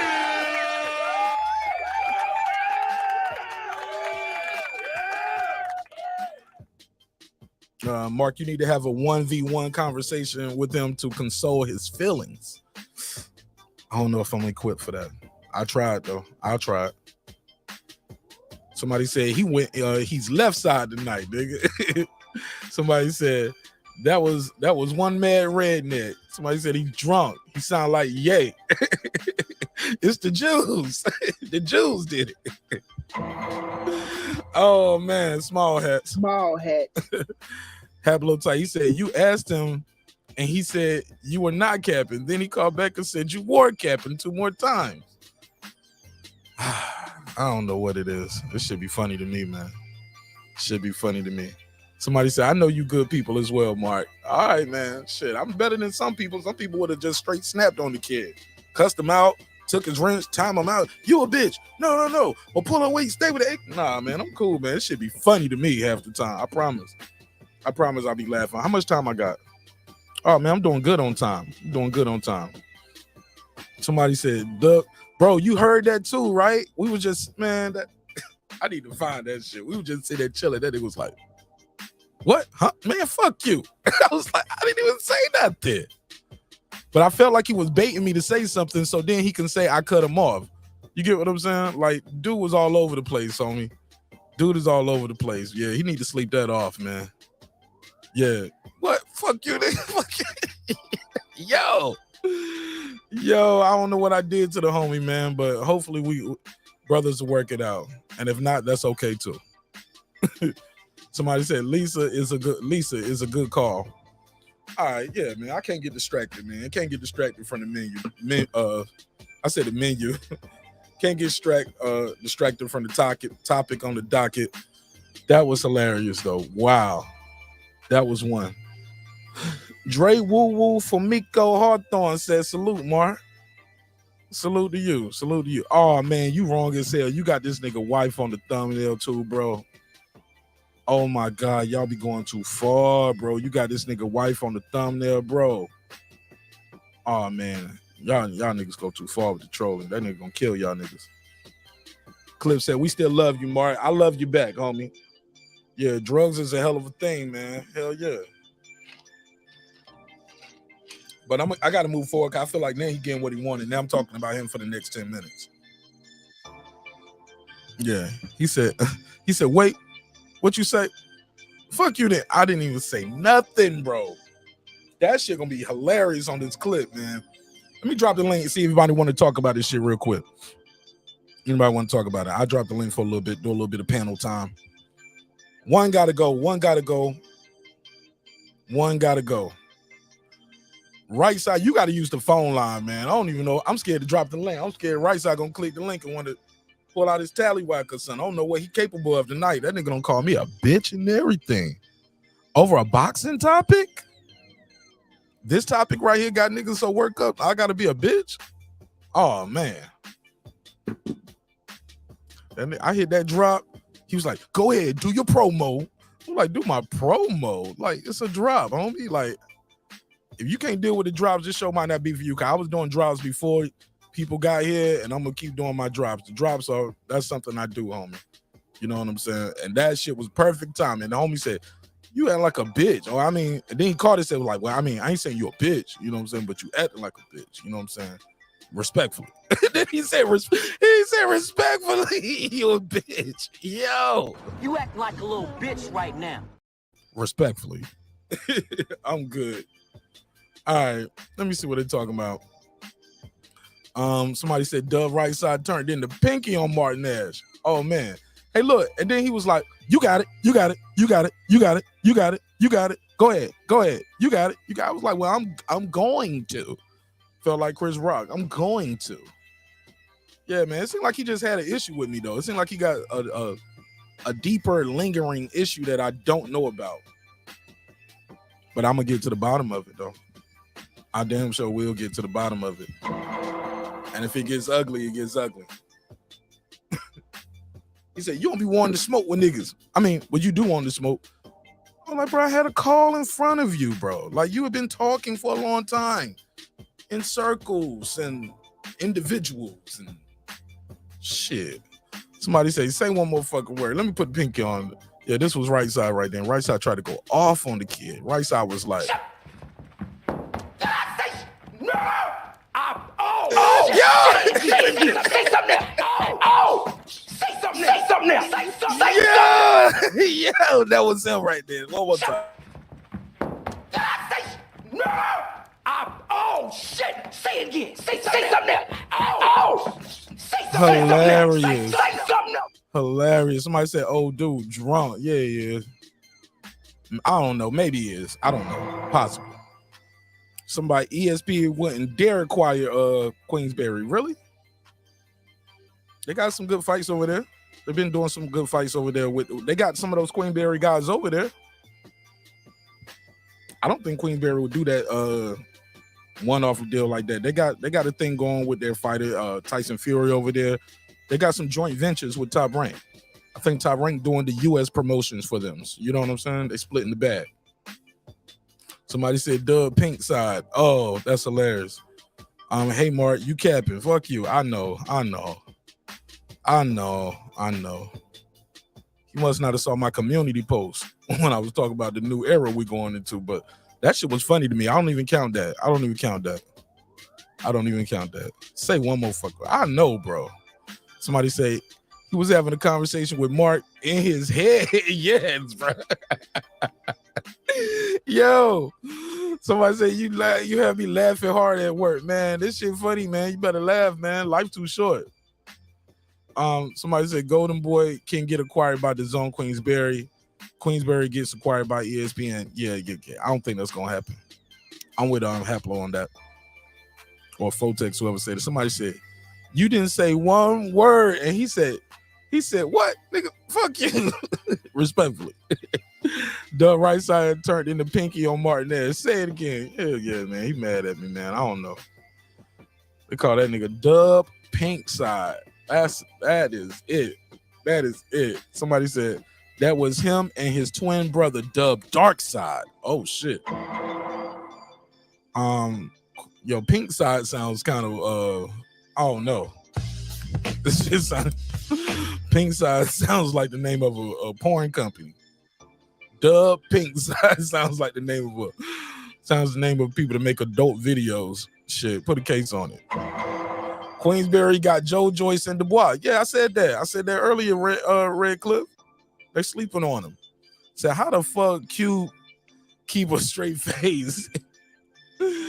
Yeah. Right. Yeah. One more time. No! Oh, shit! Say it again. Say something else. Oh! Say something else. Say something else. Panky, nigga. It's Panky, nigga. Somebody said Dub Karen. All right. Oh, man, this winter. Man, I thought I was going to do a longer show than this, but I guess that's it. Because I ain't doing nothing but reading the comments now. I'm just dying laughing. This shit was funny. I'm ready to cut these clips up. I'm ready to chop this shit into a clip. Yo. You can't make this up. Shout out to David Benavidez. He said, these boys scared of me. They don't want no smoke. I did everything I can. I called them out. I called them bitches. There's nothing I can do. They don't want to smoke. They scared of me. And we doing one gotta go boxing promotion edition. Anybody? Somebody said get Mex. Get Mex what? They said he passed out. Nah, he probably listening right now in the chat. Probably in the chat right now listening. And watch this. Homie don't call me a bitch and everything, but I'm gonna be the bad guy. You was talking about me after I left and cracking jokes. Like, homie, you don't call me a whole bitch on air, homie, on my show. And I didn't hang up on you. I let you talk. Yo, you can't make this up, man.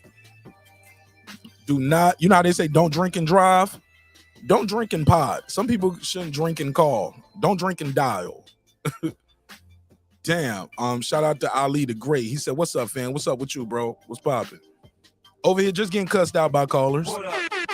Just getting cussed out. Just getting cussed out. Called a bitch. Being totally quiet. Man, shut the fuck up. Fuck you. And Reggie in the chat trying to egg it on. He like, oh shit, right side on your neck, boy. Look at this. The right side on your neck, Mark. Reggie trying to amp it up, trying to instigate. You know that brother going through something right now. That brother is troubled. He gonna get Ansante E. Oh no. Put a case on that nigga, man. That nigga's weird too. Super weird. That dude be following me from channel to channel, Twitter, Facebook. Somebody said, why they cuss you out? Bro, that's what we all been trying to figure out, Ali the Great. Nobody knows. Nobody knows. Put a case on it. He said I was capping. I said what I'm capping about. And he couldn't tell me. Oh man, shit was hilarious, bro. Shit is hilarious. Don't worry though, if you missed it. It's gonna be on the channel in the morning, though. I tell you that, god dog. It's gonna be in the channel in the morning. I'm gonna make a whole clip out of that shit. From the first 2 calls to that last one. Go ahead, get your promotion on. Shut the fuck up. That is the fucking.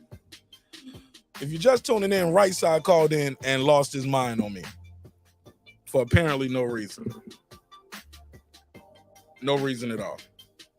Unless it's some old shit built up. Somebody said Mark Nash making enemies tonight. Man, I'm over here just doing my damn thing. I'm hosting my show, homie. I didn't put a gun to nobody here to make them call in, bro. And I damn sure didn't tell him to call me no bitch live on air. Yeah, he said, although you might be, he said, put a case on right side. Although you might be a bitch. Ain't nothing bitch about me, homie. You see a bitch, slap a bitch. I'm out here. You see a bitch, slap a bitch. Simple as that.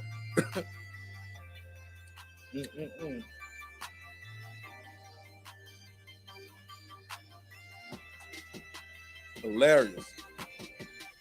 Hilarious. Somebody said, shout out to Nick Rich. Stephen Bateman, you missed it. Oh man, don't worry. I'm gonna make it a clip. Nick Rich, what up?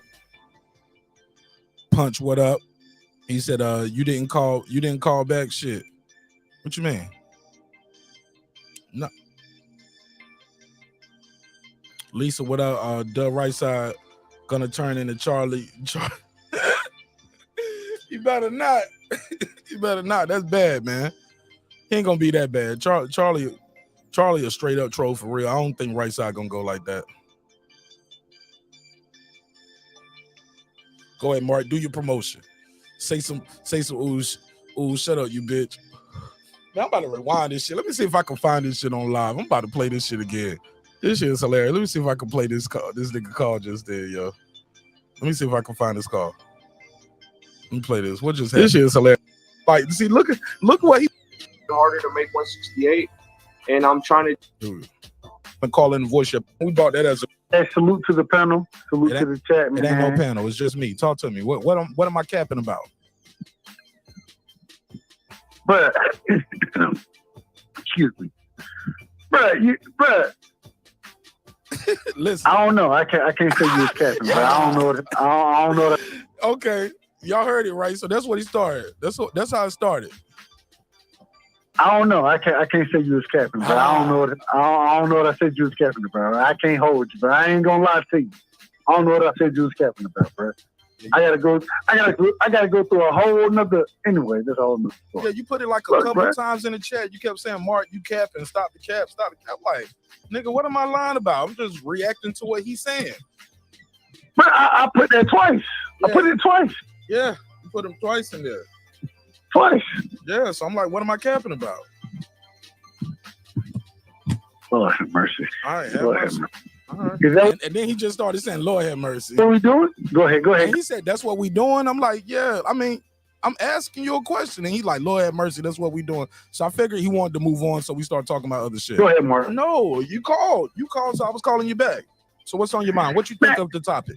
So that's me trying to switch it around, trying to get back on topic. I figured I'll leave him alone. How about that? Let's. Man, what these boys scared of him. So we talk about that for a minute. We kind of go all over the place. Fight Night Elite. I talked to Fight Night Elite. Let's wait till he's gonna call back. Man. All right, so that picture. So right side gonna call back. Let's get to his call back because that second call was hilarious. No. Half of these niggas, bro. Here we go. Hey, you know I got right side. I can't hear. Somebody said call him back. I ain't calling him back no more. I'm gonna leave him alone, yo. I ain't calling him back no more. Mark, I respect you, respectfully. Shout out to D Bevel the Champ. Salute to you, my brother. What's good?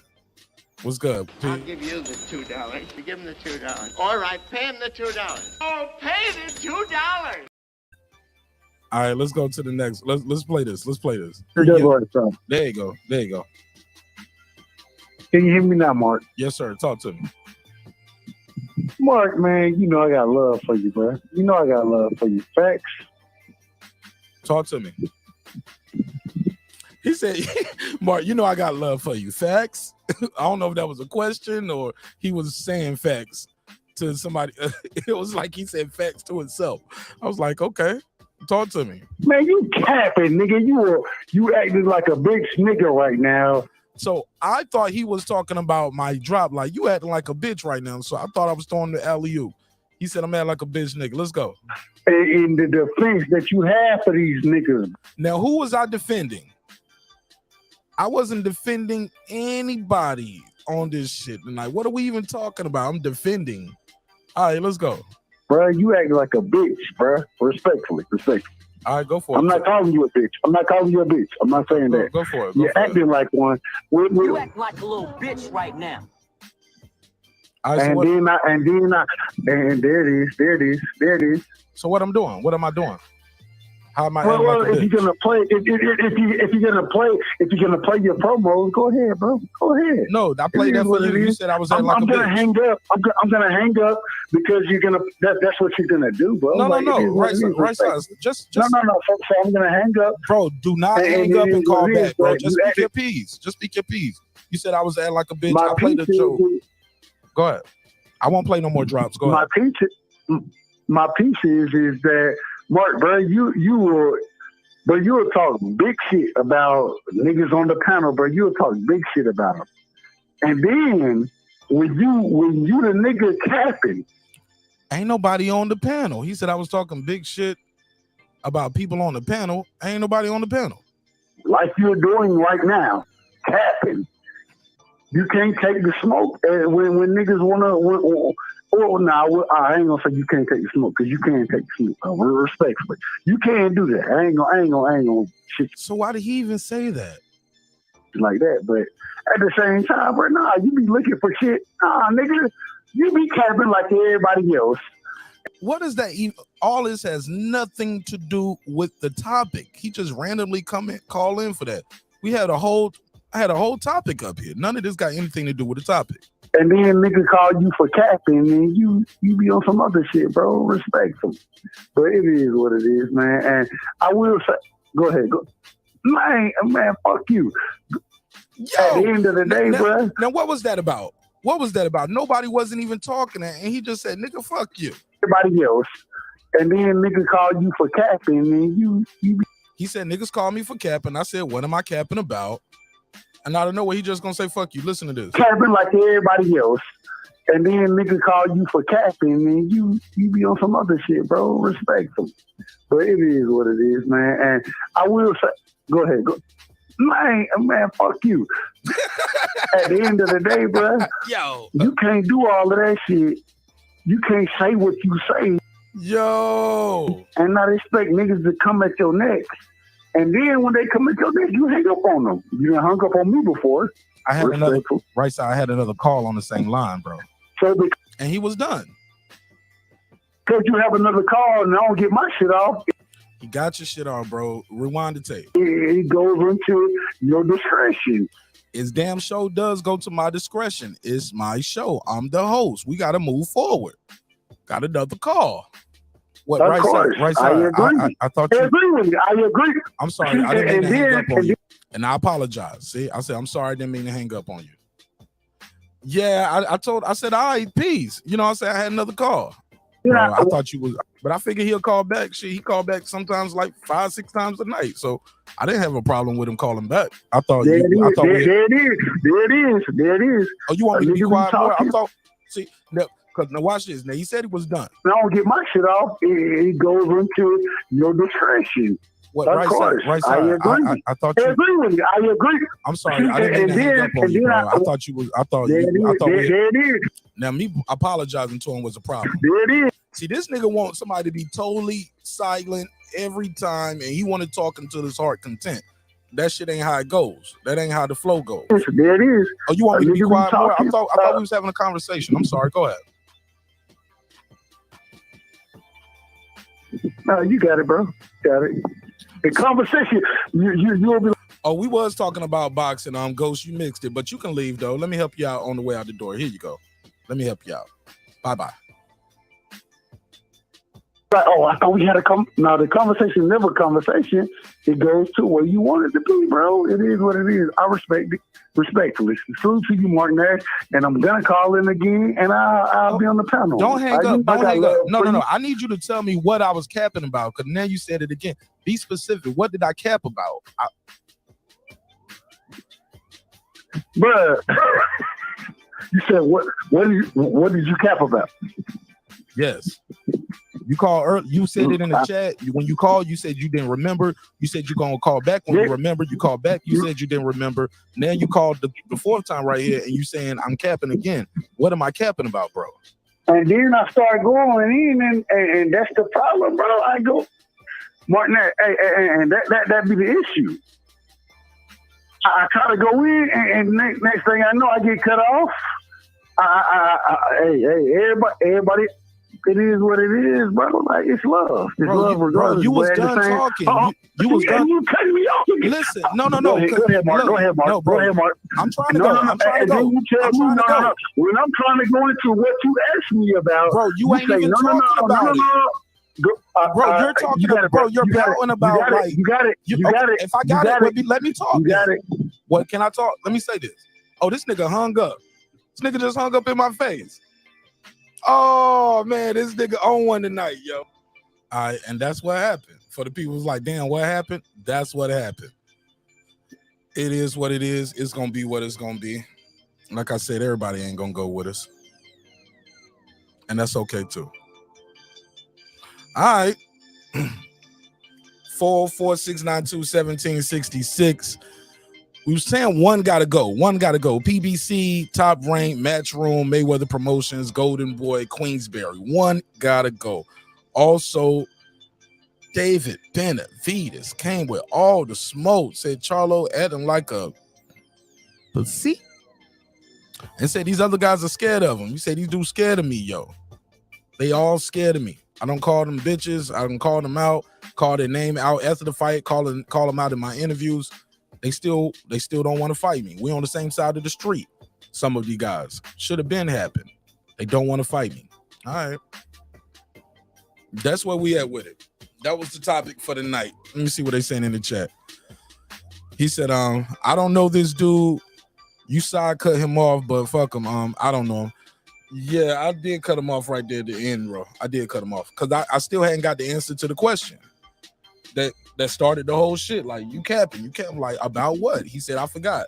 I don't remember. So yeah, I was just trying to get to the nexus of what the issue was. Whatever the issue is. Somebody said they all suck. Nah, man, some fighters up there, man. Canelo, Caleb Plant, Charlo, David Benavidez, Andrade. I would love to see all them guys mix it up. Yeah, that was him, Nick Rich. That's a strange spirit coming from Dub. Right. It was tonight. I can't tell if he drunk or high. Who knows? Somebody said you didn't hang up on him. Man, he was done, bro. I let him talk for a long time. I had another call. Somebody said that was gold pay-per-view entertainment tonight. I'm glad you was entertained. He said we don't know the diagnosis. Absolutely not. Brandon Washington said the frame game. Nah, homie. Brandon, he was funny, but he left funny as shit tonight. Yeah, that shit was crazy. That shit was crazy. Somebody said weak ass channel, but your ass subscribed. Yep, you had to subscribe just to talk to me, but he's good now. He's out of here. He said Rightside ain't here to defend himself. He was here. I ain't playing no episode of 3 weeks or 3 months ago. I ain't playing no episode from nobody else's show. He was just here on the show, and he just did that. Yes, he was here. Yeah, he was here, bro. I just did a rewind from early in the show. He was definitely here to speak his piece. Somebody said the alcohol word. Somebody said ghost while you here. He ain't here no more. Confused and belligerent. And then the apologetic all at the same time. Breathe weirdo behavior. Be careful. Possible alcohol, but it's all good. People be out there wilding out like that, and they swear they don't drink. I know some people out here in the chat right now will be on other chats and other shows, and shit, they sober as I don't know what, but they still be wild, talking crazy. Puto, what up, man? One gotta go. Who's it gonna be, Puto?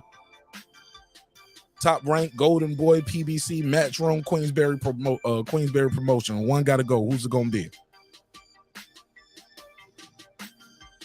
He said salute to the chat. Somebody said, we hear you, but that doesn't explain everything. I know, man. I ain't even here to try and explain it. It is what it is. Does anyone know him? I'm new and want a different opinion. Yeah, it's all good, man. It's all good. We moving forward, man, with the show. We moving forward. The best part was when he was hearing things and arguing with himself. Come on, fam. It is what it is, bro. It is what it is. Somebody said he wanted to show his ass. Now he got the result he desired. Nah, bro, this is light. This ain't even me going in on nobody. This is just laughing and having fun. This ain't me going in. When I go in, y'all will know. Y'all seen it. Some of y'all seen it before. This is light. So look, let's just get back to the show. Food Revolution said Queensberry Promotions. Queensberry gotta go. That's Tyson Fury though. You got Beterbiev over there. They doing the collabos with Top Rank. They got Joe Joyce. They got some of the future of the heavyweight boxing with Joe Joyce and shit like that, right? Some people say you're the future. Let me see what they're saying. Bully Marq, absolutely not. Far from it, bro. Do you know that dude? He's a regular on the show. I don't know him personally, but he's a regular. Deuce Times, what up? He said, Stephen Bateman said, PBC should change their name to Excuse Promotions. Damn. Nah, man, you got some cards, man. What you gonna get? What you get last year? You got Thurman versus Barrios. You got Andy Ruiz versus Areola. You got Andy Ruiz versus Ortiz. You got Wilder versus Helenius. You got Tank Davis versus who did Tank Davis fight last year? Who did Tank fight? Roley. Got Tank versus Cruz was the year before. So you got Tank versus Roley last year.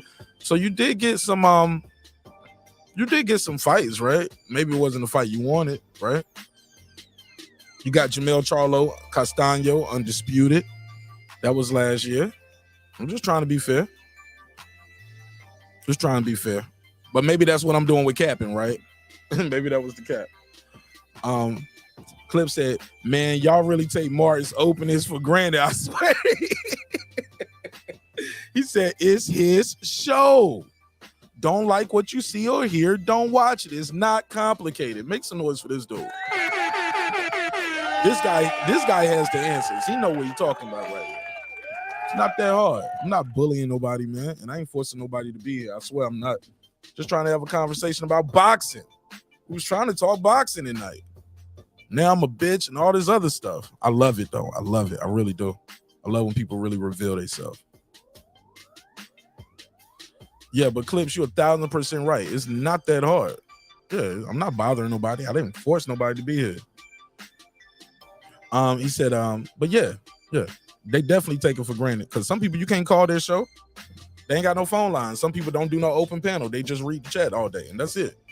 Only people can get on their panel is the people that they allow up there. It ain't open panel. They don't be just dropping a link. Yeah, you're right, Clips. But it's a new day though. Marq Beterbiev is a top-ranked fighter. Hey, look, I see it over there, but I think they got a joint venture though, like with Tyson Fury, because he's on the Queensberry Promotions website as well. Lisa Bell, I can show you right here. So I see him on the top-ranked website, right? But when I click over here and go to Queensberry Promotions, let me go to Frank Warren, Queensberry, Meet the Fighters. Boom. Let me share the screen so y'all know what I mean. And let's put it right there on the screen.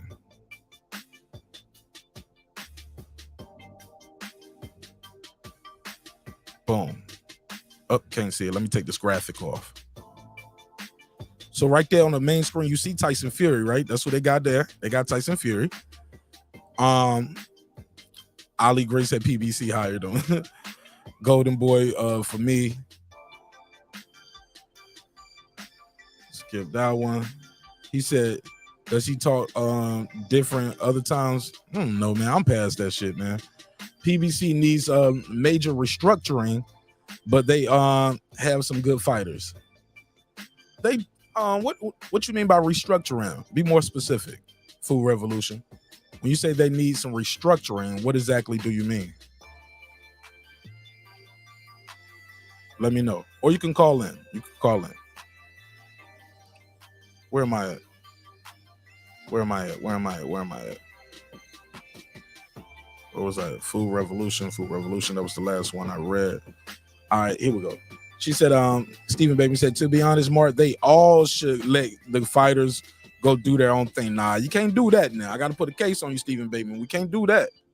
It sound good, but these guys have invested. These companies have invested into these fighters. You know these fighters because these companies have invested into them. And that's why they have the popularity. That's why they are packing venues out. These guys aren't doing it by themselves. They have a team. They have a promotion team. So you can't just let the guy go after you just built them up. Because you trying to get your money back now, you know? It's like look at it as like having a record company, right? And you sign a guy to a deal. You invest a lot of money in making this guy a star, you know, early on before anybody knows him. So yeah, once the guy start, now the guy's selling records, he's platinum, he's selling out stadiums everywhere. Yeah, man, you can't just you want to get your money back. So I disagree with you on that one, Stephen Bateman, but I respect your comment though.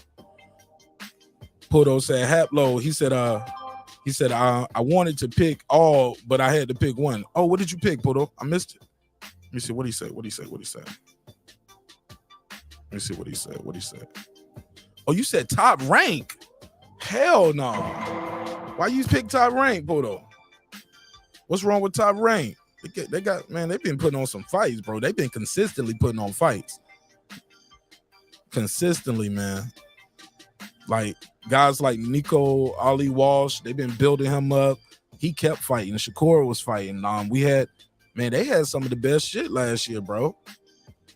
They had some of the best fights. Especially when you consider that Haney got Haney twice. You got the Loma fight. You got to see T.O. a couple times. Man, they've been building the hell out of that kid, Keyshawn Davis, Big Baby. Yeah, man. Xander Yaez. Yeah, man. Top Rank been building, man. They've been consistent. And it comes right there on your ESPN app. You know what I'm saying? So shoot. I got to disagree with you on the Top Rank, but I'll let you speak for yourself. Pudo, welcome home.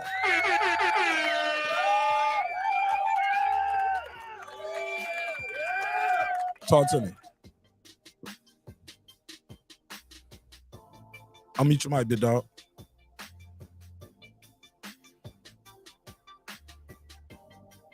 I'll meet you, my Pudo. Going once, going twice. All right, I'll let him try to beam back in. Hey, look. Nah, man, it ain't about the promotion. It's about the fights that they put on Ali. I'm glad to see Devin Haney go over there and get that undisputed. He couldn't do that. He couldn't have did that unless he was on Top Rank. Couldn't have got that fight. That was part of the deal. He had to sign over there to get the fight. Man. Mic check. Go ahead, Poto. What's up? Mic check. Am I good? Yes, sir. Talk to me. Okay. No, I was gonna tell you that I picked Top Rank because, literally, I looked at the graphic you showed me. And I'm like, I wanted to pick them all, but you wanted me to pick one, so I just saw Bob's face and picked Bob. So you think one got to go? You would get rid of Top Rank over these other promotional companies? I mean, if they gave me a choice, I mean, it doesn't really matter. Like I was saying in the chat, because Haplo was saying that we lose the least with Golden Boy. I'm like, I disagree. I mean, it doesn't really matter who you pick. I think we gain, we don't lose. You said what? You said we gain, we don't lose. Yeah, because in my opinion, the boxing promotion is 95% of the issues in boxing. It's not like they haven't existed this whole time. It's just like it's more egregious than it's ever been. Like I mean, the sanctioning bodies I think are in on it as well. Shoot, man, that's another. I mean, I think there's so many. I think the business of boxing is what's really, in my opinion, the problem, and it keeps getting worse and worse and worse and worse. In my opinion.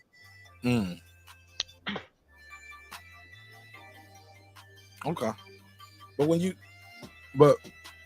think about it though, who's putting on the most cards though out of these people? Who's more active, keeping their guys more active?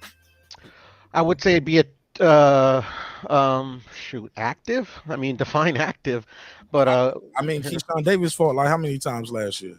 Like some of their prospects, their prospects. I think two. I'm sorry. I think two. Two. Who?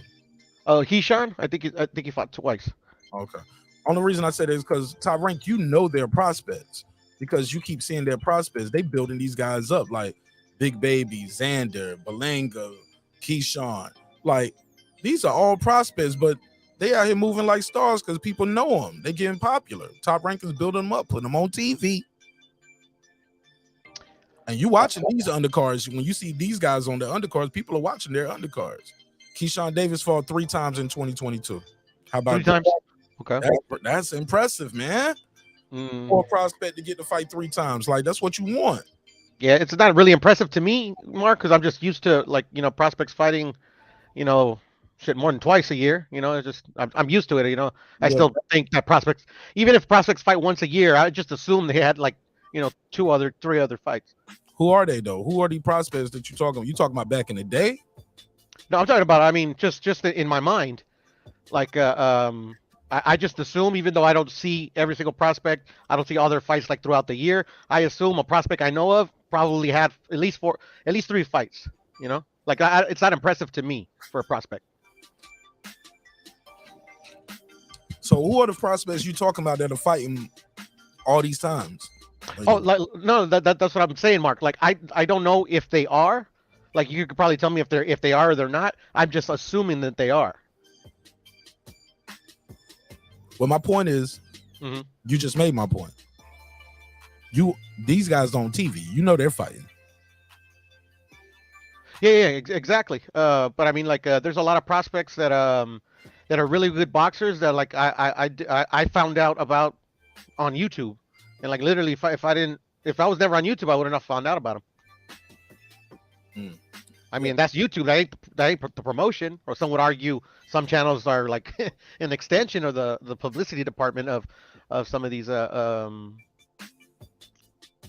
promotional companies. But Interesting. All right. Yeah, when I took this survey, right? Yes, well, it wasn't even a survey. It was more of a. I put it on the wall in the community tab, and I was basically asking. I'm gonna share my screen so you guys can see it. And we're gonna read some of these comments, right? But that's where this topic came from. Let me share it over here. Copy, paste. All right, boom. Let me take this graphic off the screen. All right, boom. So I had this on the community tab, right? One gotta go, one gotta go. All right. You know, we play this one gotta go game all the time with hip hop, movies. We do these one gotta goes all the time, right? Yes, sir. All right, so here we go. Okay, we got 40 comments. Let's go newest first. And I was like, hey, should this be a call-in episode? Click the like if you think so. All right, so we got about 40 comments, 24 likes on it. So I was like, all right, do the pop-up, right? Boom. Lisa Bells was like, yes, let's do it. Let's see what some of these comments are. Somebody said match room. Match room, bum ass, or top rank with the biased commentary. What you think of that? Yeah, I mean, it's par for the course. You know, it's a lot of like instead of like on comments, I've heard on panels people speak like that. All right. Let's scroll down. Sacred Truth SOG said PBC. Yeah, PBC gets a lot of backlash. I mean, a lot of it's deserved, to be honest. That could be said of some of their fighters. Why so? Well, you got Jermall. You know, like I'm starting to seriously question if he's ever going to fight again. I mean, like we haven't even. I mean, we saw him once calling out Bivol, but that was kind of odd. You know. What do you think is going on with the kid? You think? I have no idea, and I'm a fan, Mark. Like literally, that's the fight I wanted to see Canelo in, but shit, man, not right now, not no more. Really his back, or you think it's something else going on? Because remember, his wife did that video, and she kind of went off and was like, you know. Yeah, I think that has something to do with it. To be honest, I mean, that if he won't never fight no more. What happened, brother? She said that in the video. All his fans, he ain't gonna never fight again, something like that. I'm like, damn, what does she know that we don't know? Exactly. Why he never fight again? Yeah, I mean, sometimes you know these people get like pissed off, or I mean, maybe they were having like an argument or whatever. Sometimes they say something they ain't supposed to, you know. Because look at Gary Russell. Gary Russell, and it's my opinion, you know, conspiratorial a little bit. You know, like he questioned like a lot of what Al was doing, and they shelved him for like, I don't know, 2 years. I thought he fought once a year. He defended his title once every year. I think he had. I think there was a stretch where like before he fought, I forgot the dude he fought. I think it was somebody that I knew, but I don't remember his name. But it was like a 2-year gap since he didn't fight, and they didn't give no reason. Not that I can remember. It's been a minute now. Yeah, he had a 2-year gap while he was training, while he was a champion. Yes, sir. I'm not mistaken. And it's I'm of the belief that, you know, like because you know, you hear little rumblings here and there. You know, I don't take too much stock into it because you know it doesn't come from the horse's mouth, as they say. But yeah, I think they did it as punishment. You know, I hear they don't like Al doesn't like when they badmouth them in public. Oh, here we go. He fought Nambir in 2020 and then fight again to 2022 when he fought Marq Maceo. There you go. And he loses that fight too. I mean he got injured. Don't get me wrong, and he almost pulled it off too with the injury. But still, I mean, damn man, that's a tough 2 years. But COVID happened. COVID he kicked in at the beginning of 20. Like after his fight, the COVID shit happened. But all 2021, he didn't get the fight. The whole year 2021, that's crazy. Yeah, man. Not even one fight, not a tune-up, not a cherry, not a soft touch, nothing. Come on, man. He needs to make money too. The whole year. Now, you know, is it possible they had a fight for him and he turned it down? I was like, nah, I ain't fighting him. I want this fight. I'm like he was trying to get Leo. Is that possible? It's very possible and believable, you know, so I'll buy that. Yeah, but Gary Russell, most active year was 2014. He fought 3 times that year. Once in 15, once in 16, once in 17, once in 18, once in 19, once in 20, and then getting okay. All right. Yeah, that was part of his gripe too, that he wasn't fighting enough. And then, if I remember vaguely, I think he called out like somebody that was like kind of ludicrous. I think he might have called out like Tank or Terence Crawford or something like that. And next thing you know, he's not fighting. Yeah, that was all during the pandemic. Yeah, that was in 2020 because that's when I was starting my shit. Yeah, man. Yeah. Let me see. All right. So he said, "Oh yeah, but what about Top Rank? You think they got biased ass commentary?" I think they all do. You know, I think you're the one that put me on game that like a lot of these guys that are commentators or whatever in their job description, it's a storyteller. Yeah. Yeah, you know, so I was like, damn, Marq has a point. Yeah, that's part of it. It actually says that. Let's go to this next one. Sacred Truth at PBC. Okay. Short Fuse got Queensberry. He said easy. And I said, I think you're the only one. Yeah, he was the only one who had picked Queensberry at that time.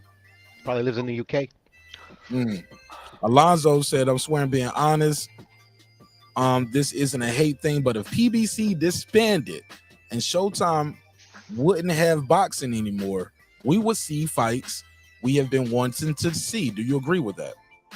Not in the short term, because like obviously these fighters are gonna have to find a platform to fight on. Because I would, if I was their managers, I'd be like, fuck it, man, let's use this YouTube, or let's use let's try to do it ourselves. If not, they could sign to somebody else, and maybe we would get the fights we want to see. I don't know, maybe.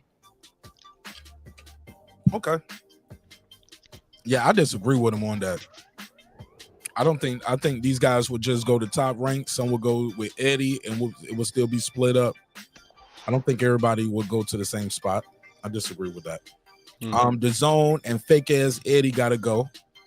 That's Troy. He got out of here. He got the Zone out of here. Punch Drunk Boxing. He said Mayweather Promotions. He said that was too easy, champ. Yeah, that one actually went away already. I mean, I don't think he has any other fighters. He got nobody? Now, because he got Richardson Hitchens, he left to the Zone. No, he left to Matchroom, and then Tank is exclusively with Showtime now. So that's the rumor, at least. But look, they in a perfect position. They can blow the bag on the next guy. Like you see what we did for Tank, right? Yeah. So, I mean, I think Tank had a lot to do with that too. But I mean, that's just me, But yeah, of course, shit, it's Floyd. All right, let's go to this next one. Steve Jones 0224. He got Golden Boy. The boxing science. He said Floyd might as well call it quits. He's probably losing money as a promoter. Ain't no sunshine when Tank's gone. Eddie Hearn voice. Damn. Somebody else said PBC. They said Al gotta go. He's been nothing but a cancer for boxing, holding potential big fights hostage. And I don't just mean Spence versus Crawford. Been plenty of others. While a lot of the top fighters are with PBC, not all of them are, and all those in-house fights just keep it in his backyard where he calls the shots. He said it's a mob mentality, monarch approach, I guess. What you think of that comment? Like I said, par for the course. I mean, I agree with them. It's not just Terence Crawford and Spence, but Maul. Leo's was sitting on the shelf as a champion for a cool minute, after the Tank loss. I mean, if you believe the rumors that Tom Brown is just kind of like just a front, so they don't violate the Muhammad Ali Act, PBC and Mayweather Promotions and anybody linked to Al Heyman, is under that banner, So I mean, but everybody isn't Tom Brown, isn't TGB though. They got other promoters that they work with, right? Correct. But that's I mean, that's what they say about Al and the relationship he has with his clients is that Al calls the shots and they say what he do. What he say do? According to who though? Just rumors, because I mean, that's all I could say because I've seen Al obviously in pictures, but Al don't do interviews. Al don't give explanations on why this didn't happen, why that didn't happen. Which I think is a good thing. But I mean, okay, that's one good thing. But what's up with some of these fights? All right. Somebody else. PBC got to go. Florida Oscar. PBC. Al Heyman. Somebody, a couple people said this. Haplo said he said PBC and Mayweather Promotion is the same. This guy right here said the same thing. He said Floyd and Al are one and the same about it, both of them. Do you agree with that? Because a lot of people saying that in the comments tonight too. I actually do. Obviously, I don't have no proof, but I mean, I think PBC was bankrolled from Mayweather's earnings, his career earnings and stuff, and they're very, very close. So I'm sure he has a majority stake in the company. You think so? Yeah. I mean, that's what I would do if I was Floyd. What you mean? You can't tell Al Heyman what company. Like Al Heyman is a businessman. He creating his own company. You don't think he's creating a company because he does earn money from his job. You don't think he will say, "Hey, I got this business. I'm gonna just create my business with my money." I mean, well, the thing is that like Mayweather Promotions has never been like a huge outfit, but like like PBC has. You need a lot of money to get something, get a promotion from scratch started. Like it took a golden boy to get a good long while to get a good foothold. So, I just think like like I said, it's just a belief of mine that they're just partners. Probably not silent to us, but like they're probably like legal partners. They just work the system, as they say. All right, let me see what else they're talking about. So that's a yes. You do believe they're one and the same? Yeah, I do. Okay. So Tank leaving Mayweather Promotions and going and having a direct deal with Showtime, right? Mm-hmm. But apparently he's still advised under Al Heyman. So I mean, did he really leave? Who knows? Interesting. They just cut. You think he just basically cut out a middleman? Yeah, pretty much. Just pretty much cut out Leonard Ellerby, pretty much. Because he was the one. He was technically the promoter. I remember doing a bit of research and Floyd Mayweather. Actually Floyd Mayweather himself, like as the promoter on like BoxRec, and you take that with a grain of salt, because BoxRec is there's that's another story. But anyways, yeah, he only did like 6 fights. Most of the fights under Mayweather Promotions, the main promoter is always Leonard Ellerby.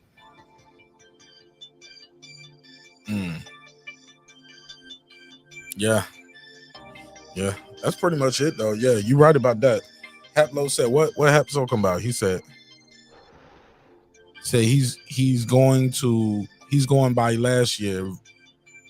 He said Virgil dropped out the fight. Oh, they talking about something else. Yeah. They're talking about Virgil. Okay. They were supposed to fight Avanesian. Oh yeah, what happened with that, right? Avanesian pulled out the fight. Oh yeah, to fight Terence for the title shot. No. This was like a shoot. I want to say like maybe 6 months before Terence.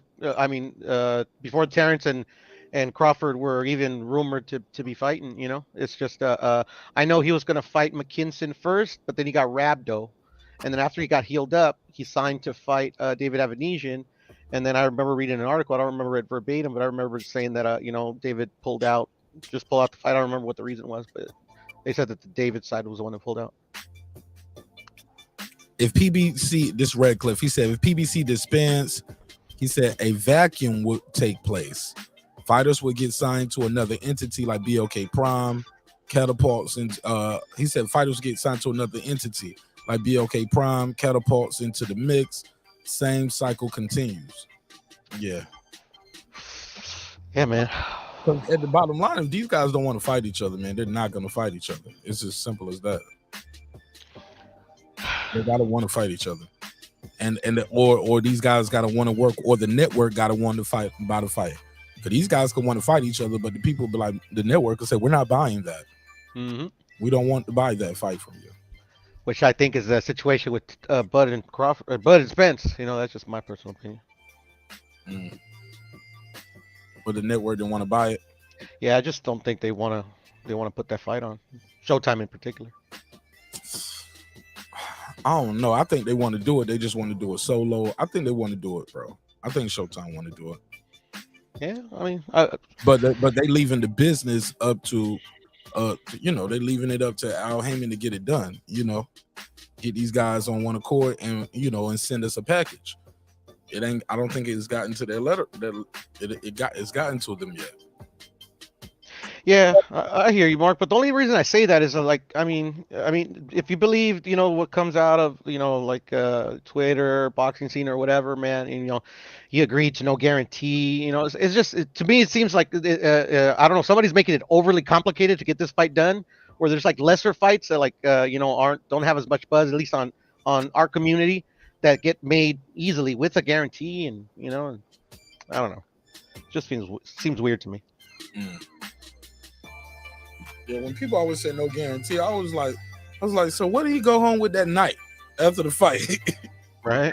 Because they ain't tallied up the pay-per-view yet. They ain't counted all the money and cashed all the checks from the whole venue.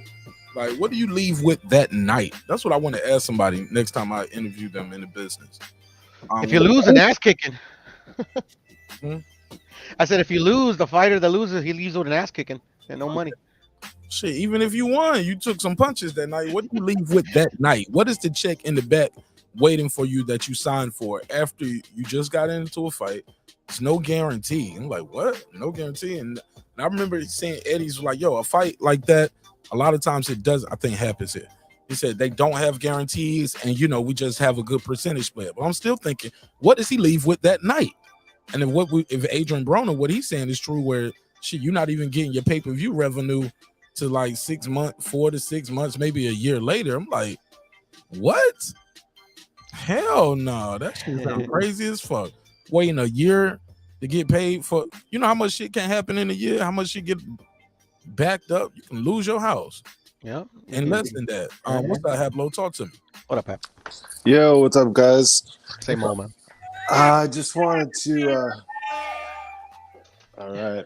I just wanted to say I do think that PBC and Mayweather Promotions are interconnected.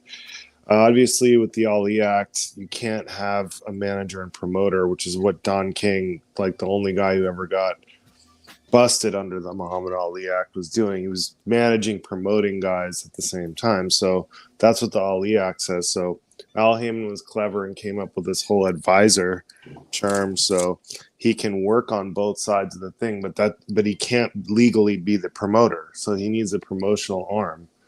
And that's why they have Mayweather Promotions and work with occasionally other promotional companies. So, because they cannot be the promoter officially on paper, but he's the man in charge. So he's doing the same thing Don King did, just in a more clever and, legally, what should I say, feisty kind of way. Let me Maybe ask you, feisty is the wrong word. And then the other thing I wanted to ask you is, yes, sir. is the question that if we had to lose one completely, like we don't get those fighters anymore, if that's the case, it's definitely Golden Boy, because they have nothing. Like, they've got a few good fighters, but they're not fighting anybody. And I think we lose the least by far if we lose them. Now, if you're saying we lose them and then the fighters go to other promotional companies, that makes it harder. Yeah. I want to say like that promotional company go away and those fighters go to another promotion. I would still say Golden Boy. But they've got the least. They at least got Ryan Garcia, they got Zerto, they got Jaime Maguire. Mayweather don't. Yeah, but what fights did we get out of those guys last year? Yeah, but good point. But at least they are there. You got somebody to go somewhere. Mayweather Promotion ain't really got nobody but Rolly, right? Oh, you're going by that. So yeah, in that case, if you're going by that, where who has the most to give, then yeah, probably Mayweather would be the last one on there. Yeah. Hey, look, you think they're gonna stay in business through the rest of you think they done after losing Mayweather Promotions? I don't know, bro. I think all of these companies are in big trouble. All of them. The DAZN. I don't think Top Rank in trouble right now. Top Rank is in the least trouble, but yeah, you're right. They're probably not in trouble, but they're never. Boxing is such a shitty business, bro. They got many other titles, man. What? They have so many other titles, and so yeah, that's good, but it's about how much profit you're making. So, they had a good year, so they're probably safe. Your overhead. Yeah, and your overhead. DAZN constantly loses money, and so does PBC. These people got ESPN behind them, bro. That shit is comes with my I got yeah, that they're good. They're safe. My phone plan. ESPN Plus, Disney Plus, and Hulu. That shit came with my phone. And people don't realize it's not just Bob. They have a whole power structure under him. So when he's gone, I think the company will still continue. Yeah.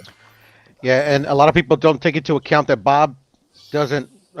He has no official capacity at his company anymore. He stepped down and his yeah, he's like a figurehead. Yeah, Todd stepped down. DeBuff. Todd DeBuff, took over. He runs the actual business. Correct. Anyway, just wanted to come on and say that. Thanks for having me. Oh, no. I got a question for you. So when a guy fights and he has no guarantee, right?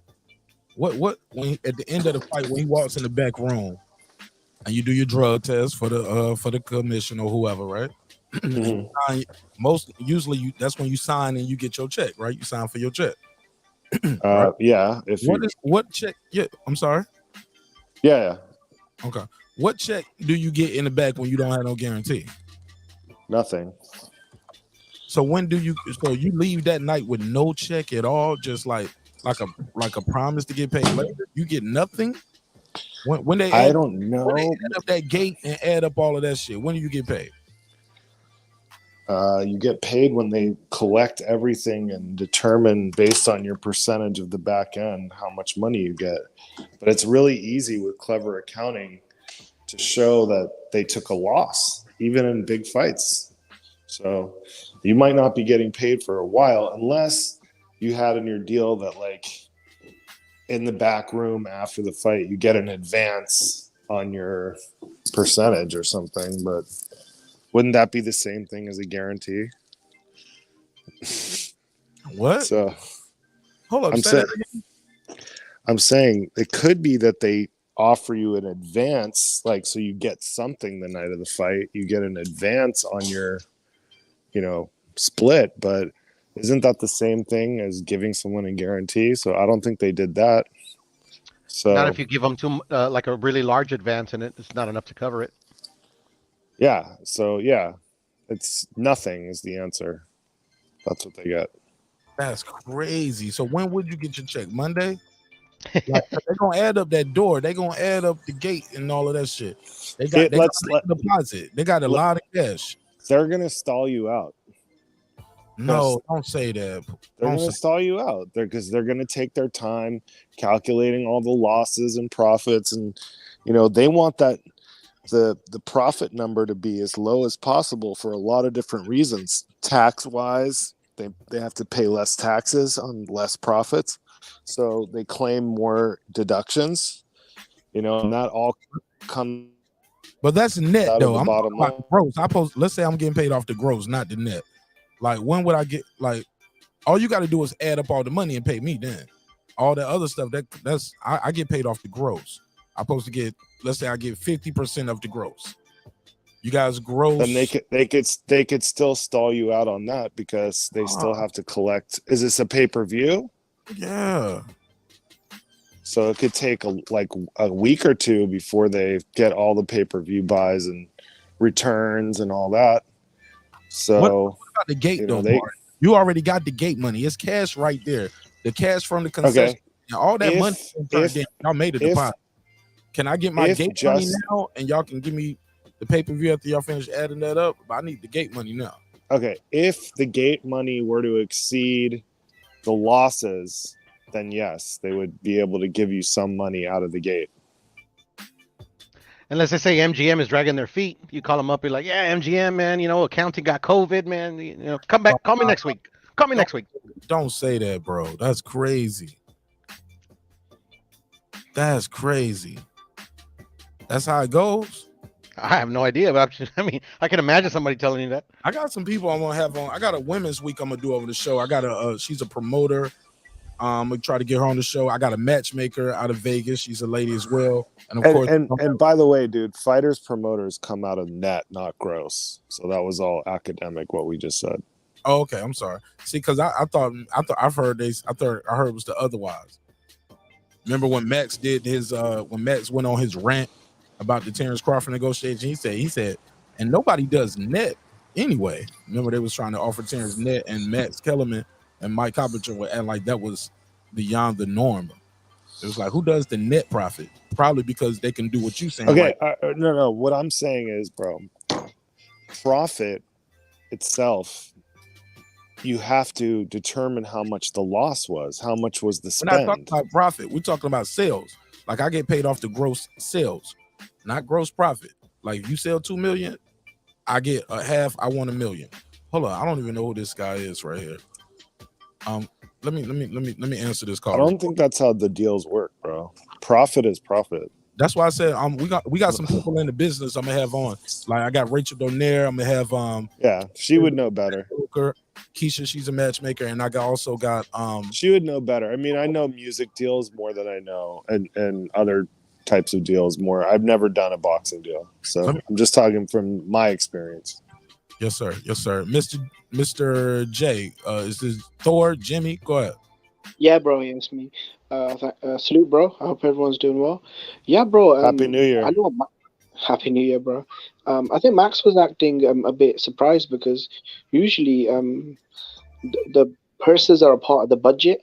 So I think that's what he felt strange, that it was 0% that Terence Crawford's purse should have been included as a part of the gross, not the net.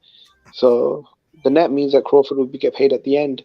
So once they've taken out all the expenses for the undercard, the hotels, the the flights, everything, Crawford will be the last one to get paid. Yeah, and he was like, that's unheard of. He was talking about who would do a deal for the net. He's like, anybody in entertainment knows you would say you will ask your cut would be the gross, not the net, and probably because like what Haplo was saying, you can make the profit margin so low. You get what I'm saying, for so many reasons, and then I just give you $100,000. Like that's all. That's your cut out of everything. You know what I'm saying? Yeah, that's why Bud was a lot smarter than what the PBC guys thought. He wanted access to the books and this and that, and then I guess that's when they stopped picking his phone calls up for a month.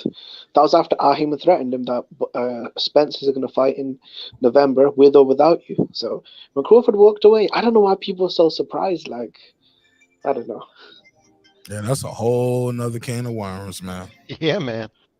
Whole nother can of worms, man. What up, Jimmy? What up, bro? It's like he's not walking away. You're making him walk away.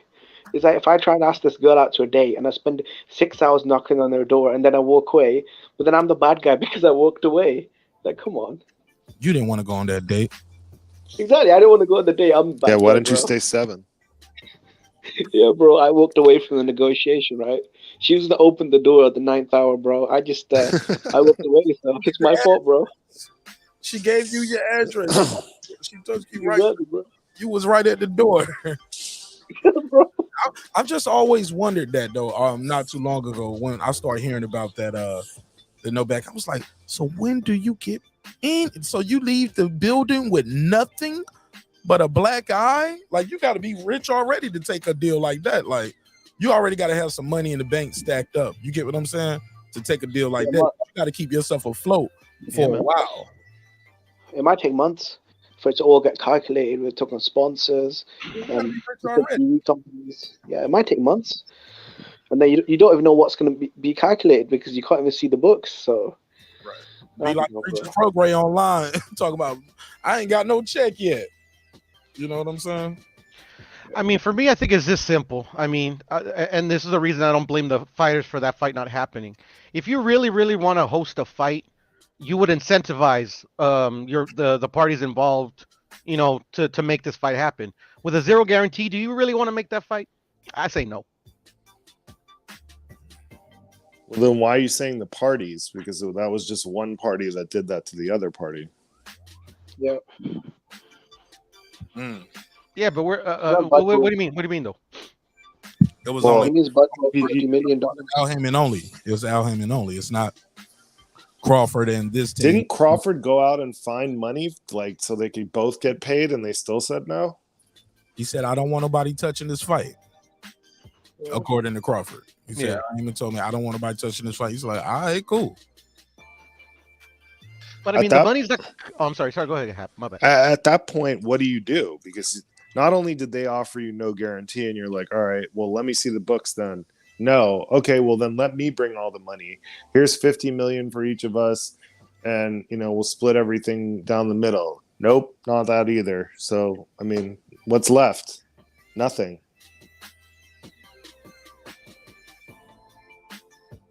Yeah, it's crazy, bro. Like I said, when you leave out that room in the back with nothing, like when do you at least get the gate revenue?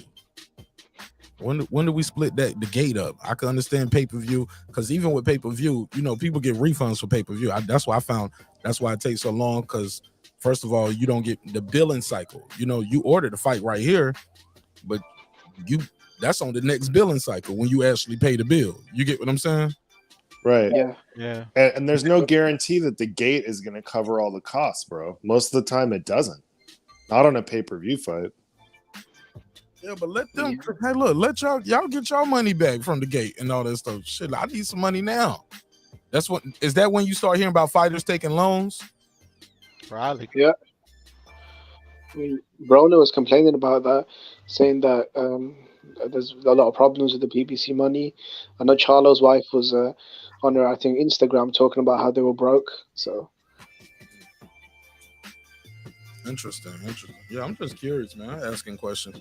Yeah, I disagree though that the PBC as a thing should just disband. I don't think that should happen, but I do want to see the fights that we like, even the in-house fights over there that we want to see, like the Plant. I agree with David Benavidez. He and Plant should have been happened. But is that Al Heyman's fault? Maybe not. Is that Caleb Plant saying, "Nah, I'm going a different route"? You know, because it worked out well for Caleb Plant. He got to fight Canelo. You know, so I mean, it would have been nice. I'm gonna jump off, guys. All right, good night, my brother. Thanks for Handle pulling it, up. Good night. Yeah, well, I don't know. I mean, it would have been nice though, Marq, that you know, like you know, even before like Canelo got there or whatever, you know, whatever, like they would have fought, like if they wouldn't have fought each other, they could have fought some of the other champions, you know, they could have fought Callum Smith, Billy Joe, Zurdo Ramirez, you know. Yeah. you know what's crazy, Mark? Though it's crazy when people tell me that you know, when fans tell me like, oh, you know, Crawford isn't bringing anything to the table, so he needs to just take what he's given. I'm like, but wait a minute, that's only because Team Spence demanded they fight for free, right? They told him that 50 million is no good, and he's not allowed to bring that to the table. So how can you have it both ways? They're saying Crawford's bringing no money to the table, but that's because you won't let him. Like, it's crazy, bro.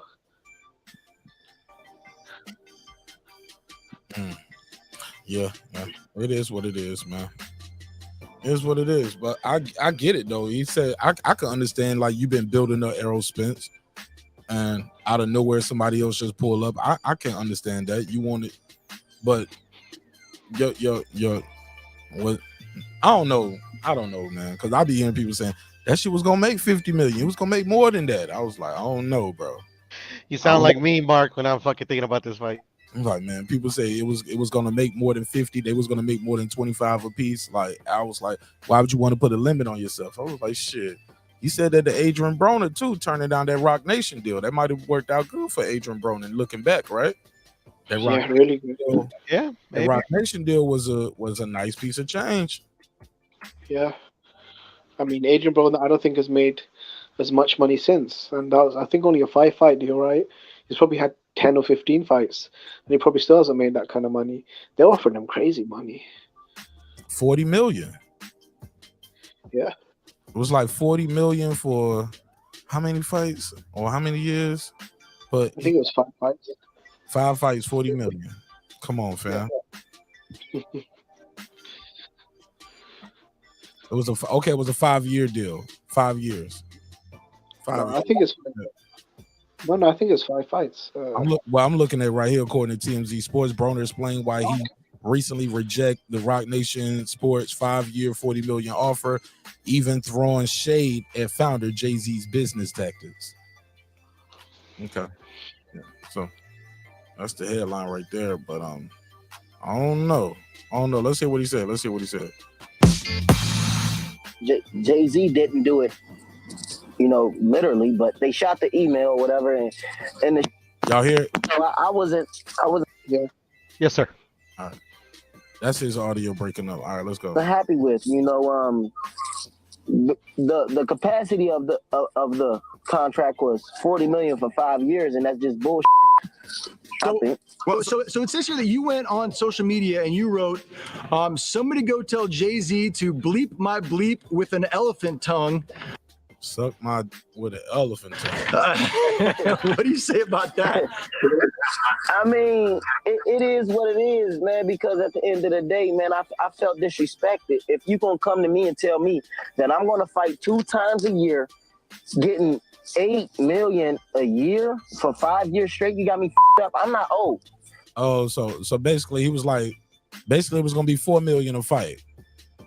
Yeah. But that was good. But that's his guarantee. That would have been his guarantee though. $4 million a fight, which he ain't getting now. You know what I'm saying? I'm scheduled to fight 4 years. 4 times this year. All right. So my question. And he ain't never fought 4 times since. You know what I'm saying? He did not fight 4 times that year, bro. In 2015. Come on. For you is if somebody comes to you and wants to sign you to a 5-year deal, how much money does Adrian Broner deserve? I mean, you know, I don't want to shoot no numbers out there, but like I wanted to tell him, and hopefully this get to him, stop sending your workers to like come talk to me. I'm a boss, man, and bosses talk to bosses. What about the draw of being 1 degree closer to Rihanna? Did that factor into your decision at all? Man, Rihanna, no disrespect, but I got. Hey, listen, man. Listen, hey, Rihanna ain't gonna make me no dollar. She don't make no dollar for me. At the end of the day, she gonna give me some and that's it, man. Yeah, he wasn't disrespectful at the end. All right, AB, one of the greatest. Adrian Broner, ladies and gentlemen. What kind of question was that though, Mark? Like, what the fuck Rihanna got to do with anything? Come on, fam. They knew who they was talking to.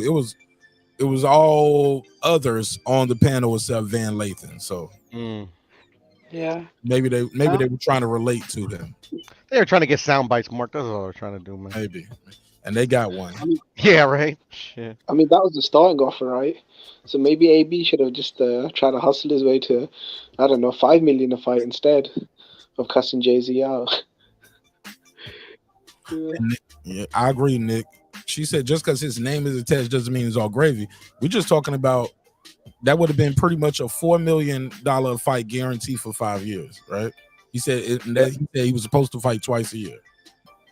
So you say I would be making $8 million a year for 5 years.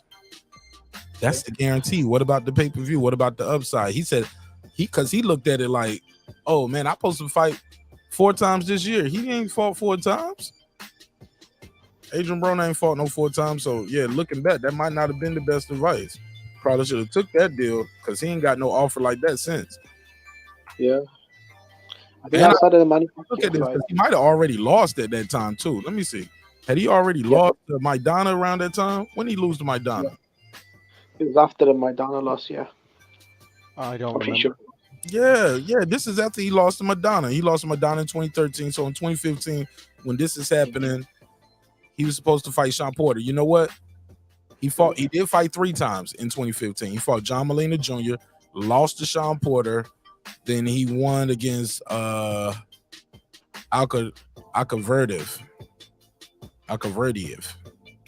Yeah. Khabib Alkaverdiev. Oh, okay. I know what you're talking about. Okay. Then he fought once in 2016, Ashley Theophane. Then he fought twice in 2017. Adrian Granados and Mikey Garcia. Okay. Hold on, let me see who calling in the neighborhood.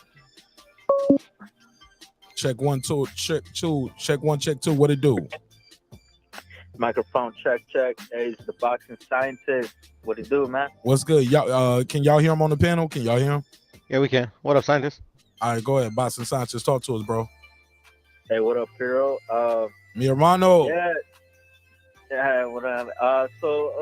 Yeah, it's a great topic you got tonight, man. Gotta say, look, there's a lot that I want to see go. But Floyd, he brings nothing to the table. He's got no boxers that anyone wants to see. He's probably losing money himself, as a promoter. So he might as well just call it quits. That's the one that, honestly, no one's gonna miss him when he's gone. Who? And yeah, and Al Heyman, he's over here on some cloak and dagger bullshit. Like hiding behind the curtain, pulling the strings behind the curtain. And yeah, I mean, what goes around comes around, and he stole a bunch of boxers from Golden Boy Promotions. And what did Oscar do? He showed us that he's resilient and he has an eye for talent. He's a great talent scout, and he keeps finding more talent, discovering more talent, and building up more talent. Look at Floyd. He failed miserably as a promoter. He was holding Tank back. He went on record saying he wants to keep him in-house fights only for Tank. As soon as he left Floyd, what happened? He announces a fight against Ryan Garcia, biggest fight of his career.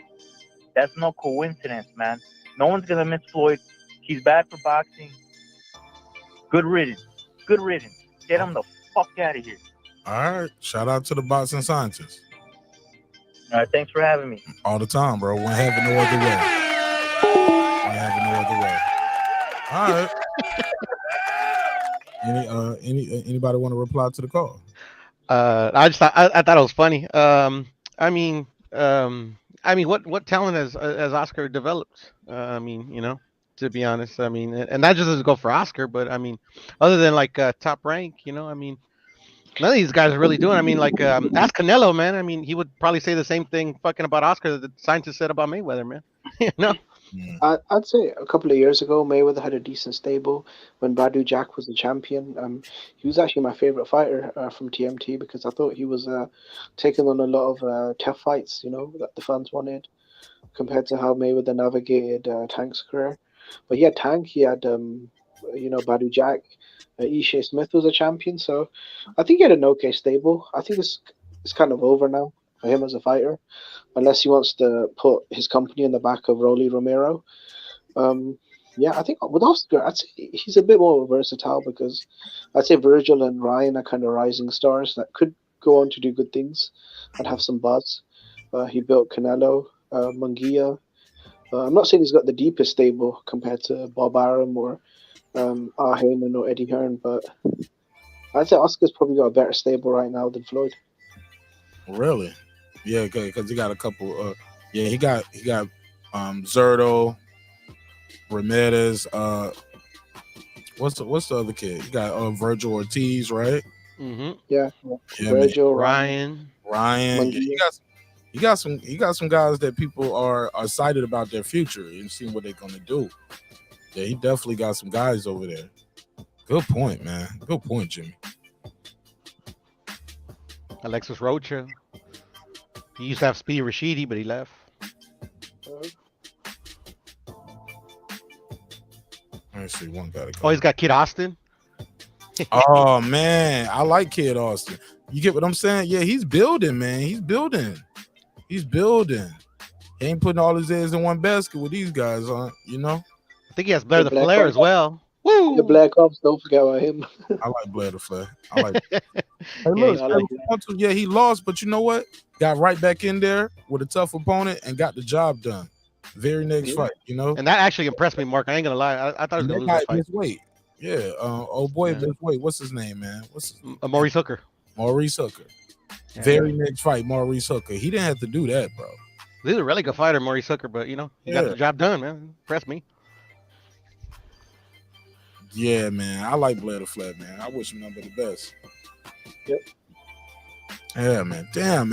Oscar do got some guys over there. All right. Wow. Hopefully one day he'll get him a big fight.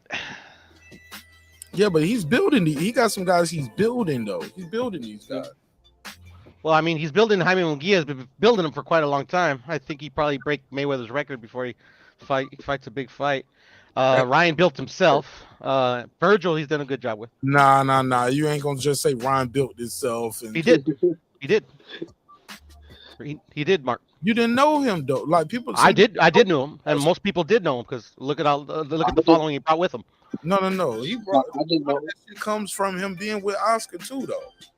Yeah. But I mean, like literally, like in my opinion, my humble opinion, he didn't need to sign with Oscar. Like literally, like all of his biggest endorsements, like he was already he was like a step away. I mean, like Oscar didn't give him the bump. I mean, his No, talent, I would say, gave him the bump. I only found out about Ryan when he was fighting on Canelo's undercards, which I think was a good move by Oscar to help build the guys like Virgil and Ryan on Canelo's undercards because it's a big platform. Yeah, that's a. Go ahead, Porter. No, I would just say maybe a better description would be, I guess he brought his own casual fan base with him, you know, like of people that actually like watch boxing on the regular. You know, I would say maybe a lot didn't know him because like me personally, like he built that following like on social media and YouTube and shit like that, and I didn't. Well, I kind of sort of found out about them that way, even though like you know I didn't, you know, like I wasn't big on social media, but you know, but you get what I'm saying? I mean, like I agree with the Munguia thing. I think that was, as far as the other fighters, I mean, he got Zerdo the Bivol fight, and that was huge because, you know, he was coming off the Canelo fight, and it was in Abu Dhabi, which I'm assuming he got paid quite well for it. Ryan and Tank, Stanionis and Virgil. I'm not saying that these are like mega fights, but for a guy with a, you know, a young stable, a limited stable, he's done some good things. Yeah, I agree with you, Jimmy. I mean, you know, like, I mean, yeah, no, I agree with you. He has done some good stuff. Yeah. So it looked like you guys you getting rid of Bob Arum though, Porto, right? Yeah, that was just the first one I picked, bro. I mean, because like literally, I truly would get rid of them all. Yeah, you only can get rid of one. All right. I know. Jimmy, you gotta make us suffer, huh, Mark? Just one. And Jimmy, you say you got who you said one got to go for you? I'd get rid of Frank Warren. Damn. All right, Queensberry's Maybe out. it's because I'm from the UK. Maybe it's I'm from the UK and the British fans don't like Frank Warren. Maybe it's because of that. Why you don't like Frank Warren? What did he do to y'all? See, I told you, Mark. No, it's because he's just not really a nice person. If you look at his history with fighters, the way he treats them and the way how he's difficult to make fights with, especially between him and Eddie Hearn. I feel like he did mess certain things about when it came to Fury Joshua, especially during the fight when it was supposed to happen before the third Wilder fight. I felt like Team Fury, they kind of did mess about Team Joshua, and I felt like they could have made the fight. Like they kind of dragged along the British fans for a while, and then they announced it, and then the next day they cancelled it. Which, although to be fair, if I was neutral, I'd probably have to take Floyd off because, as a promoter, even though I don't like him as a human being, as a promoter, the guy's got a good stable. It's like you said, Tyson Fury, Joe Joyce, Anthony Yard, a lot of other fighters as well. Okay, I don't know. I didn't know that. I didn't know a lot of this stuff about Frank Warren. All right. So you're being a sneak there, huh, Mark? So what now? So you're being the sneak there, huh, Mark? Being a sneak? Yeah, that's what you're being accused of. Oh yeah, somebody said I was sneak dissing. I was like, who am I sneak dissing? I wasn't even talking. I just asked who you guys were getting out of there. Who was your one gotta go? Yeah, this shit is weird tonight. This has been a weird episode, man. That means it's time to go. I'm tired anyway. Before I let y'all go, give me your take on the interview. David Benavidez called Charlo a pussy. He said I call these guys bitches at the every fight. Canelo, Charlo, Caleb Plant. He said you guys are bitches. I like David's energy. I mean, he's a well-spoken young man. He wants the big fights, and I commend him for that. The Charlo situation, I'll be honest, man. Jermall Charlo I mean, he's looking really bad. I think at this point, I'm not sure if you can ever salvage his dignity. I think his dignity is just gone forever at this point. Wow. I mean, it's just too much, bro. Forever? Yeah, bro. I don't think he'll come back. Then fight, get a knockout, man, and he'll be right back. He'll be right back talking about him. Nah, do you know what it is, bro? I feel like when he ducked Andrade, and then the Benavidez situation, which kind of played out really poorly. And then he's calling out Bivol to fight him at 160 for undisputed. I mean, he hasn't fought in 2 years. I'm like, I don't know. I'm not a fan of his. I like the Caleb Plant fight, though. With the Canelo situation, I mean, everyone wants to fight Canelo, so I don't really give him too much credit for that, because every fighter from 154 to probably cruiserweight wants to fight Canelo. But yeah, I wish him good luck. But I feel like he still has a lot to prove, though, in the ring, because for as much hype as he gets, he really hasn't fought the best opposition. And I know it's not his fault. It's not lack of trying. He does want the Morrells and the Charlos, and I hope he gets them. But I think it's good, you know. He's out there promoting himself on Mike Tyson's podcast and Brian Custer's show. He's got a lot of buzz, and I think he will get some big fights in the future. Yeah.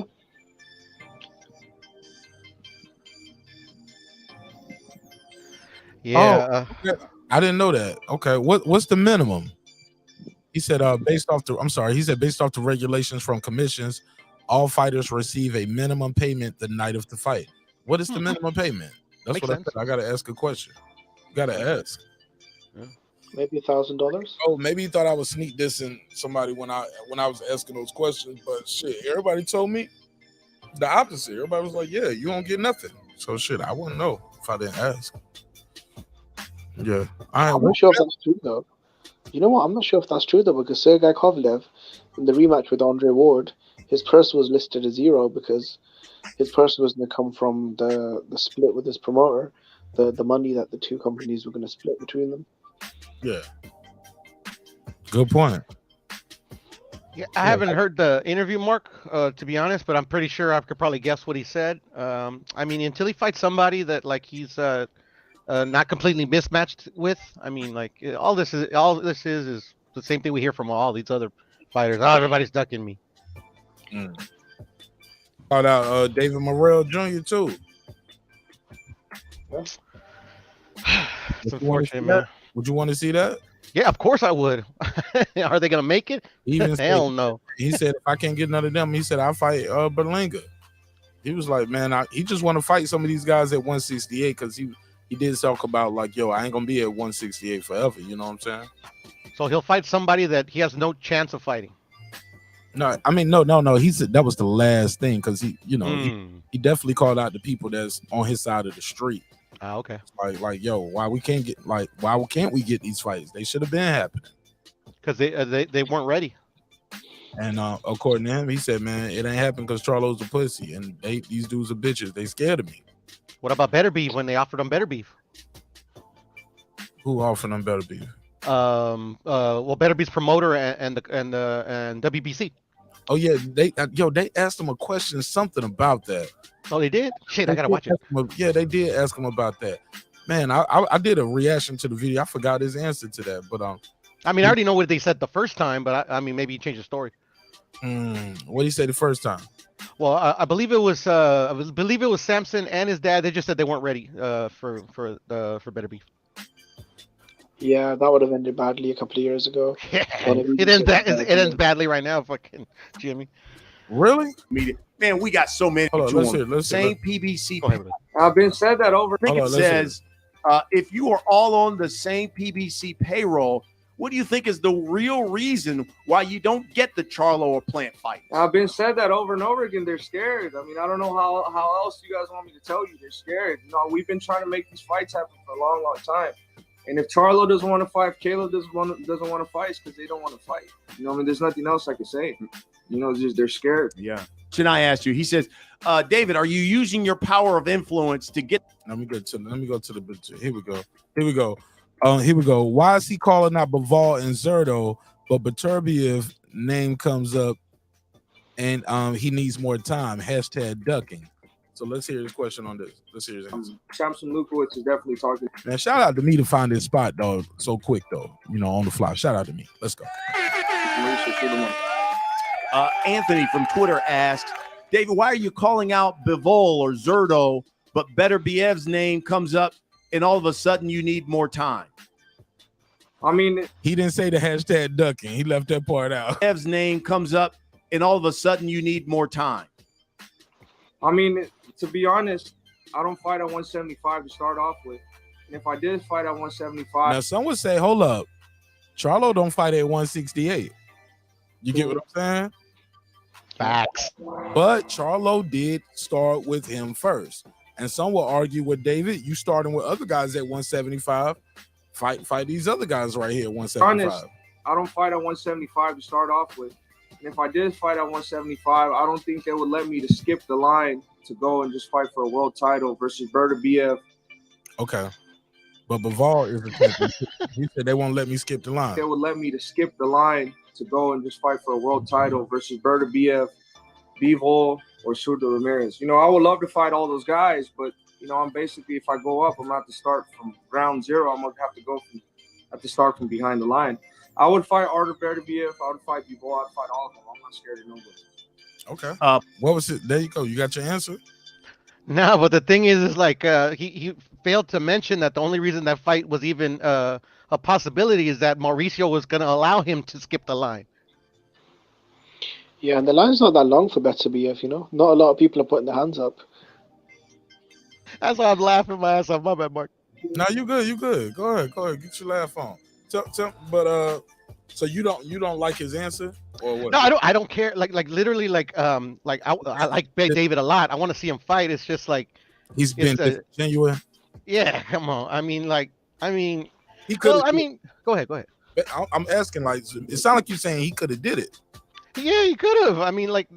What I've read is like, I believe it was fuck. I believe they stripped him, or I forget what happened, but it was kind of like we can't get you the fight with Canelo or something, or we can't get you the fight with I forgot. They were trying to get him a fight so he can be in line to get his title back or to get a shot at the title, but I guess the fighters in question were like maybe they already had fights or they just came off of a fight, so they were kind of trying to do him a favor. It's like, we'll give you a shot at Beterbiev if you want it. I remember that, Puro. Yeah, you're right, bro. When he lost his belt on the scale, and he tried to make weight twice, I think he couldn't do it. And then the WBC offered him a position to fight for the 175 belt, and he turned it down. And for, I think, a couple of eliminators for his old belt instead. And Beterbiev was unified at that time. He had WBC and IBF. He didn't have the WBO, but he still had two belts, and their team turned it down. Another thing I remember, bro, Caleb Plant actually put out a Instagram post a while ago proving that when they were both champions and undefeated, he tried to actually make the fight, the unification. And Samson Lukowitz, who is Benavidez' manager, actually turned him down and said that the fight should be built up more. Yeah, I've seen that interview. Yeah. Well, shit, that's it for me, man. Y'all got any final thoughts before I let y'all go? Anything we talked about tonight? Nah, Mark, I'm good, man. Thank you for having me, brother. I appreciate it. You want to plug? Yeah, thanks for having me, bro. I hope you guys had a cool New Year. God bless. Oh man, plug and promote all your channel, Jimmy. You got a channel you want to plug and promote, or business? Anything you doing? Your Twitter? Nah, bro. Not yet, bro. I might start one soon, though. I'm just more of a panel hopper, bro. That's pretty much it. It's all good, man. Well, shoot, man, you got a home over here. You thanks, bro. Welcome on. All right. Peace. Puro. Yo. Plug your channel, big dog. Oh, yeah. Puro Central Boxeo. Subscribe. Unsubscribe. It don't matter. Subscribe to Marq and smash the like. You said subscribe to Marq what? And smash the like. Oh, smash the like. I appreciate it. Yeah. All right, Marq. Peace. Man, be safe, man. All right, man. What a night. Great night of boxing, man. Appreciate everybody for their time, for their energy. Thanks for pulling up. Yeah, I'm gonna close this one out with a neighbors only roll call. And I'm gonna download this video so I can make that clip of that whole right side thing. That shit was crazy. Where we go? Had a survey in the chat. Let me see what the survey said. The survey had 97 votes. Yeah, that's crazy. 97 votes. 37 likes. So I guess y'all didn't like the show tonight too much. All right. 98 votes. So they still hitting the survey. Can't hit the like button though. That's why it's over. Canelo, 32%. 32% of you guys said you want to see Canelo versus David Benavidez. Next in line was Jermall Charlo. He's at 160, but y'all still want to see it. I ain't mad at it. 21% want to see Caleb Plant, and last but not least, but yeah, he is last and least in this survey. Boo Boo Andrade. Y'all ain't trying to see Boo Boo Andrade. Damn. All right. Smash the like button on the way out. Smash the dislike button, whatever you feel. Let me do this neighbors only roll call, because without the neighbors, the show wouldn't be the show at this level.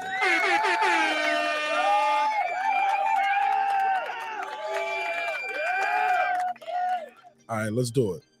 What up? Shout out to Sweaty Teddy. What up? That guy Clips 330. What up? KP from KC5. What up? Adam Kelly in Australia. What up, gangsta? KP. What up? TJ. What up? Matt Wade. What up? Kevin Brower. What up? Pudo. What up? Juan Davila. What up? DJ. What up? Tony Boswell. What up? Karma Serene. What up? Kansas City Met. What up? Ill Status Boxing. What up? Ace Retro. What up? Tank the Sweet Science Examiner. What up? Beyond and Above Media. What up? Pittsburgh T. What up? Juan Epoxy Magic. What up? SF City Slicker. What up? I Know Boxing. What up? Stephen Bateman all the way in Australia. Mama, we made it. What up, gangsta? Made it twice. Shout out to Australia. What up?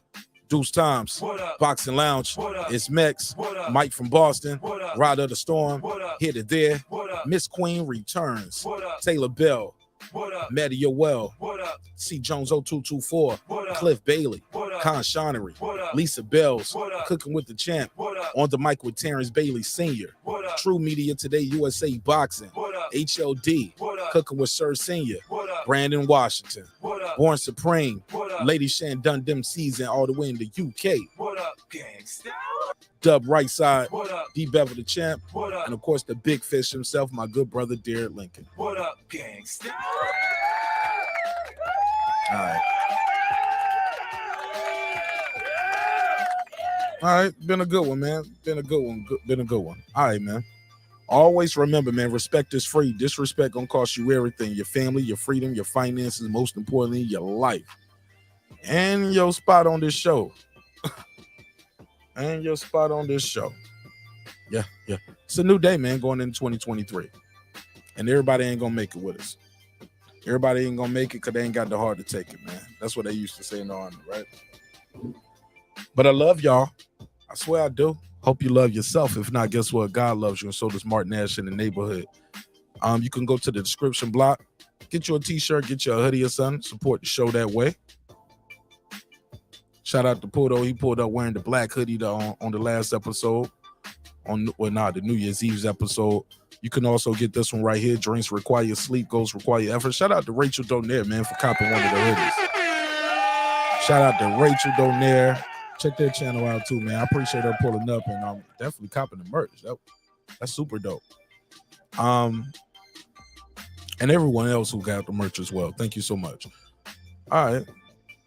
Look, man, sometimes we're going to agree. Sometimes we're going to disagree. But I got to be here, man. I got to be here. You know what I'm saying? I got to be here. And if we can't get along, we ain't got good chemistry, man, it just ain't going to work. You know what I'm saying? You got to leave before I got to leave. Just never forget that. One thing for certain, two things for sure, homeboy. Never, ever, ever forget. I built this shit. Me. Brick by brick. And I'll be damned if I let you tear it down just because you don't like the way another nigga talk. I say it every night. Maybe y'all think I'm bullshitting, but I mean that shit. I'll see you in the next one. Peace. This that squad sound.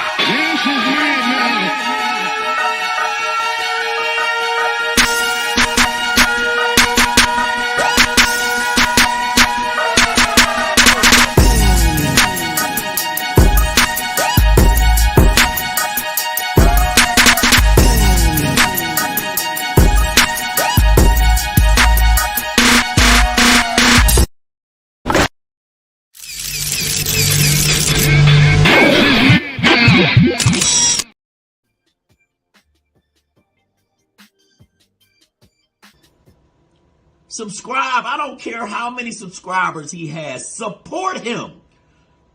So he made all this possible. He made this possible.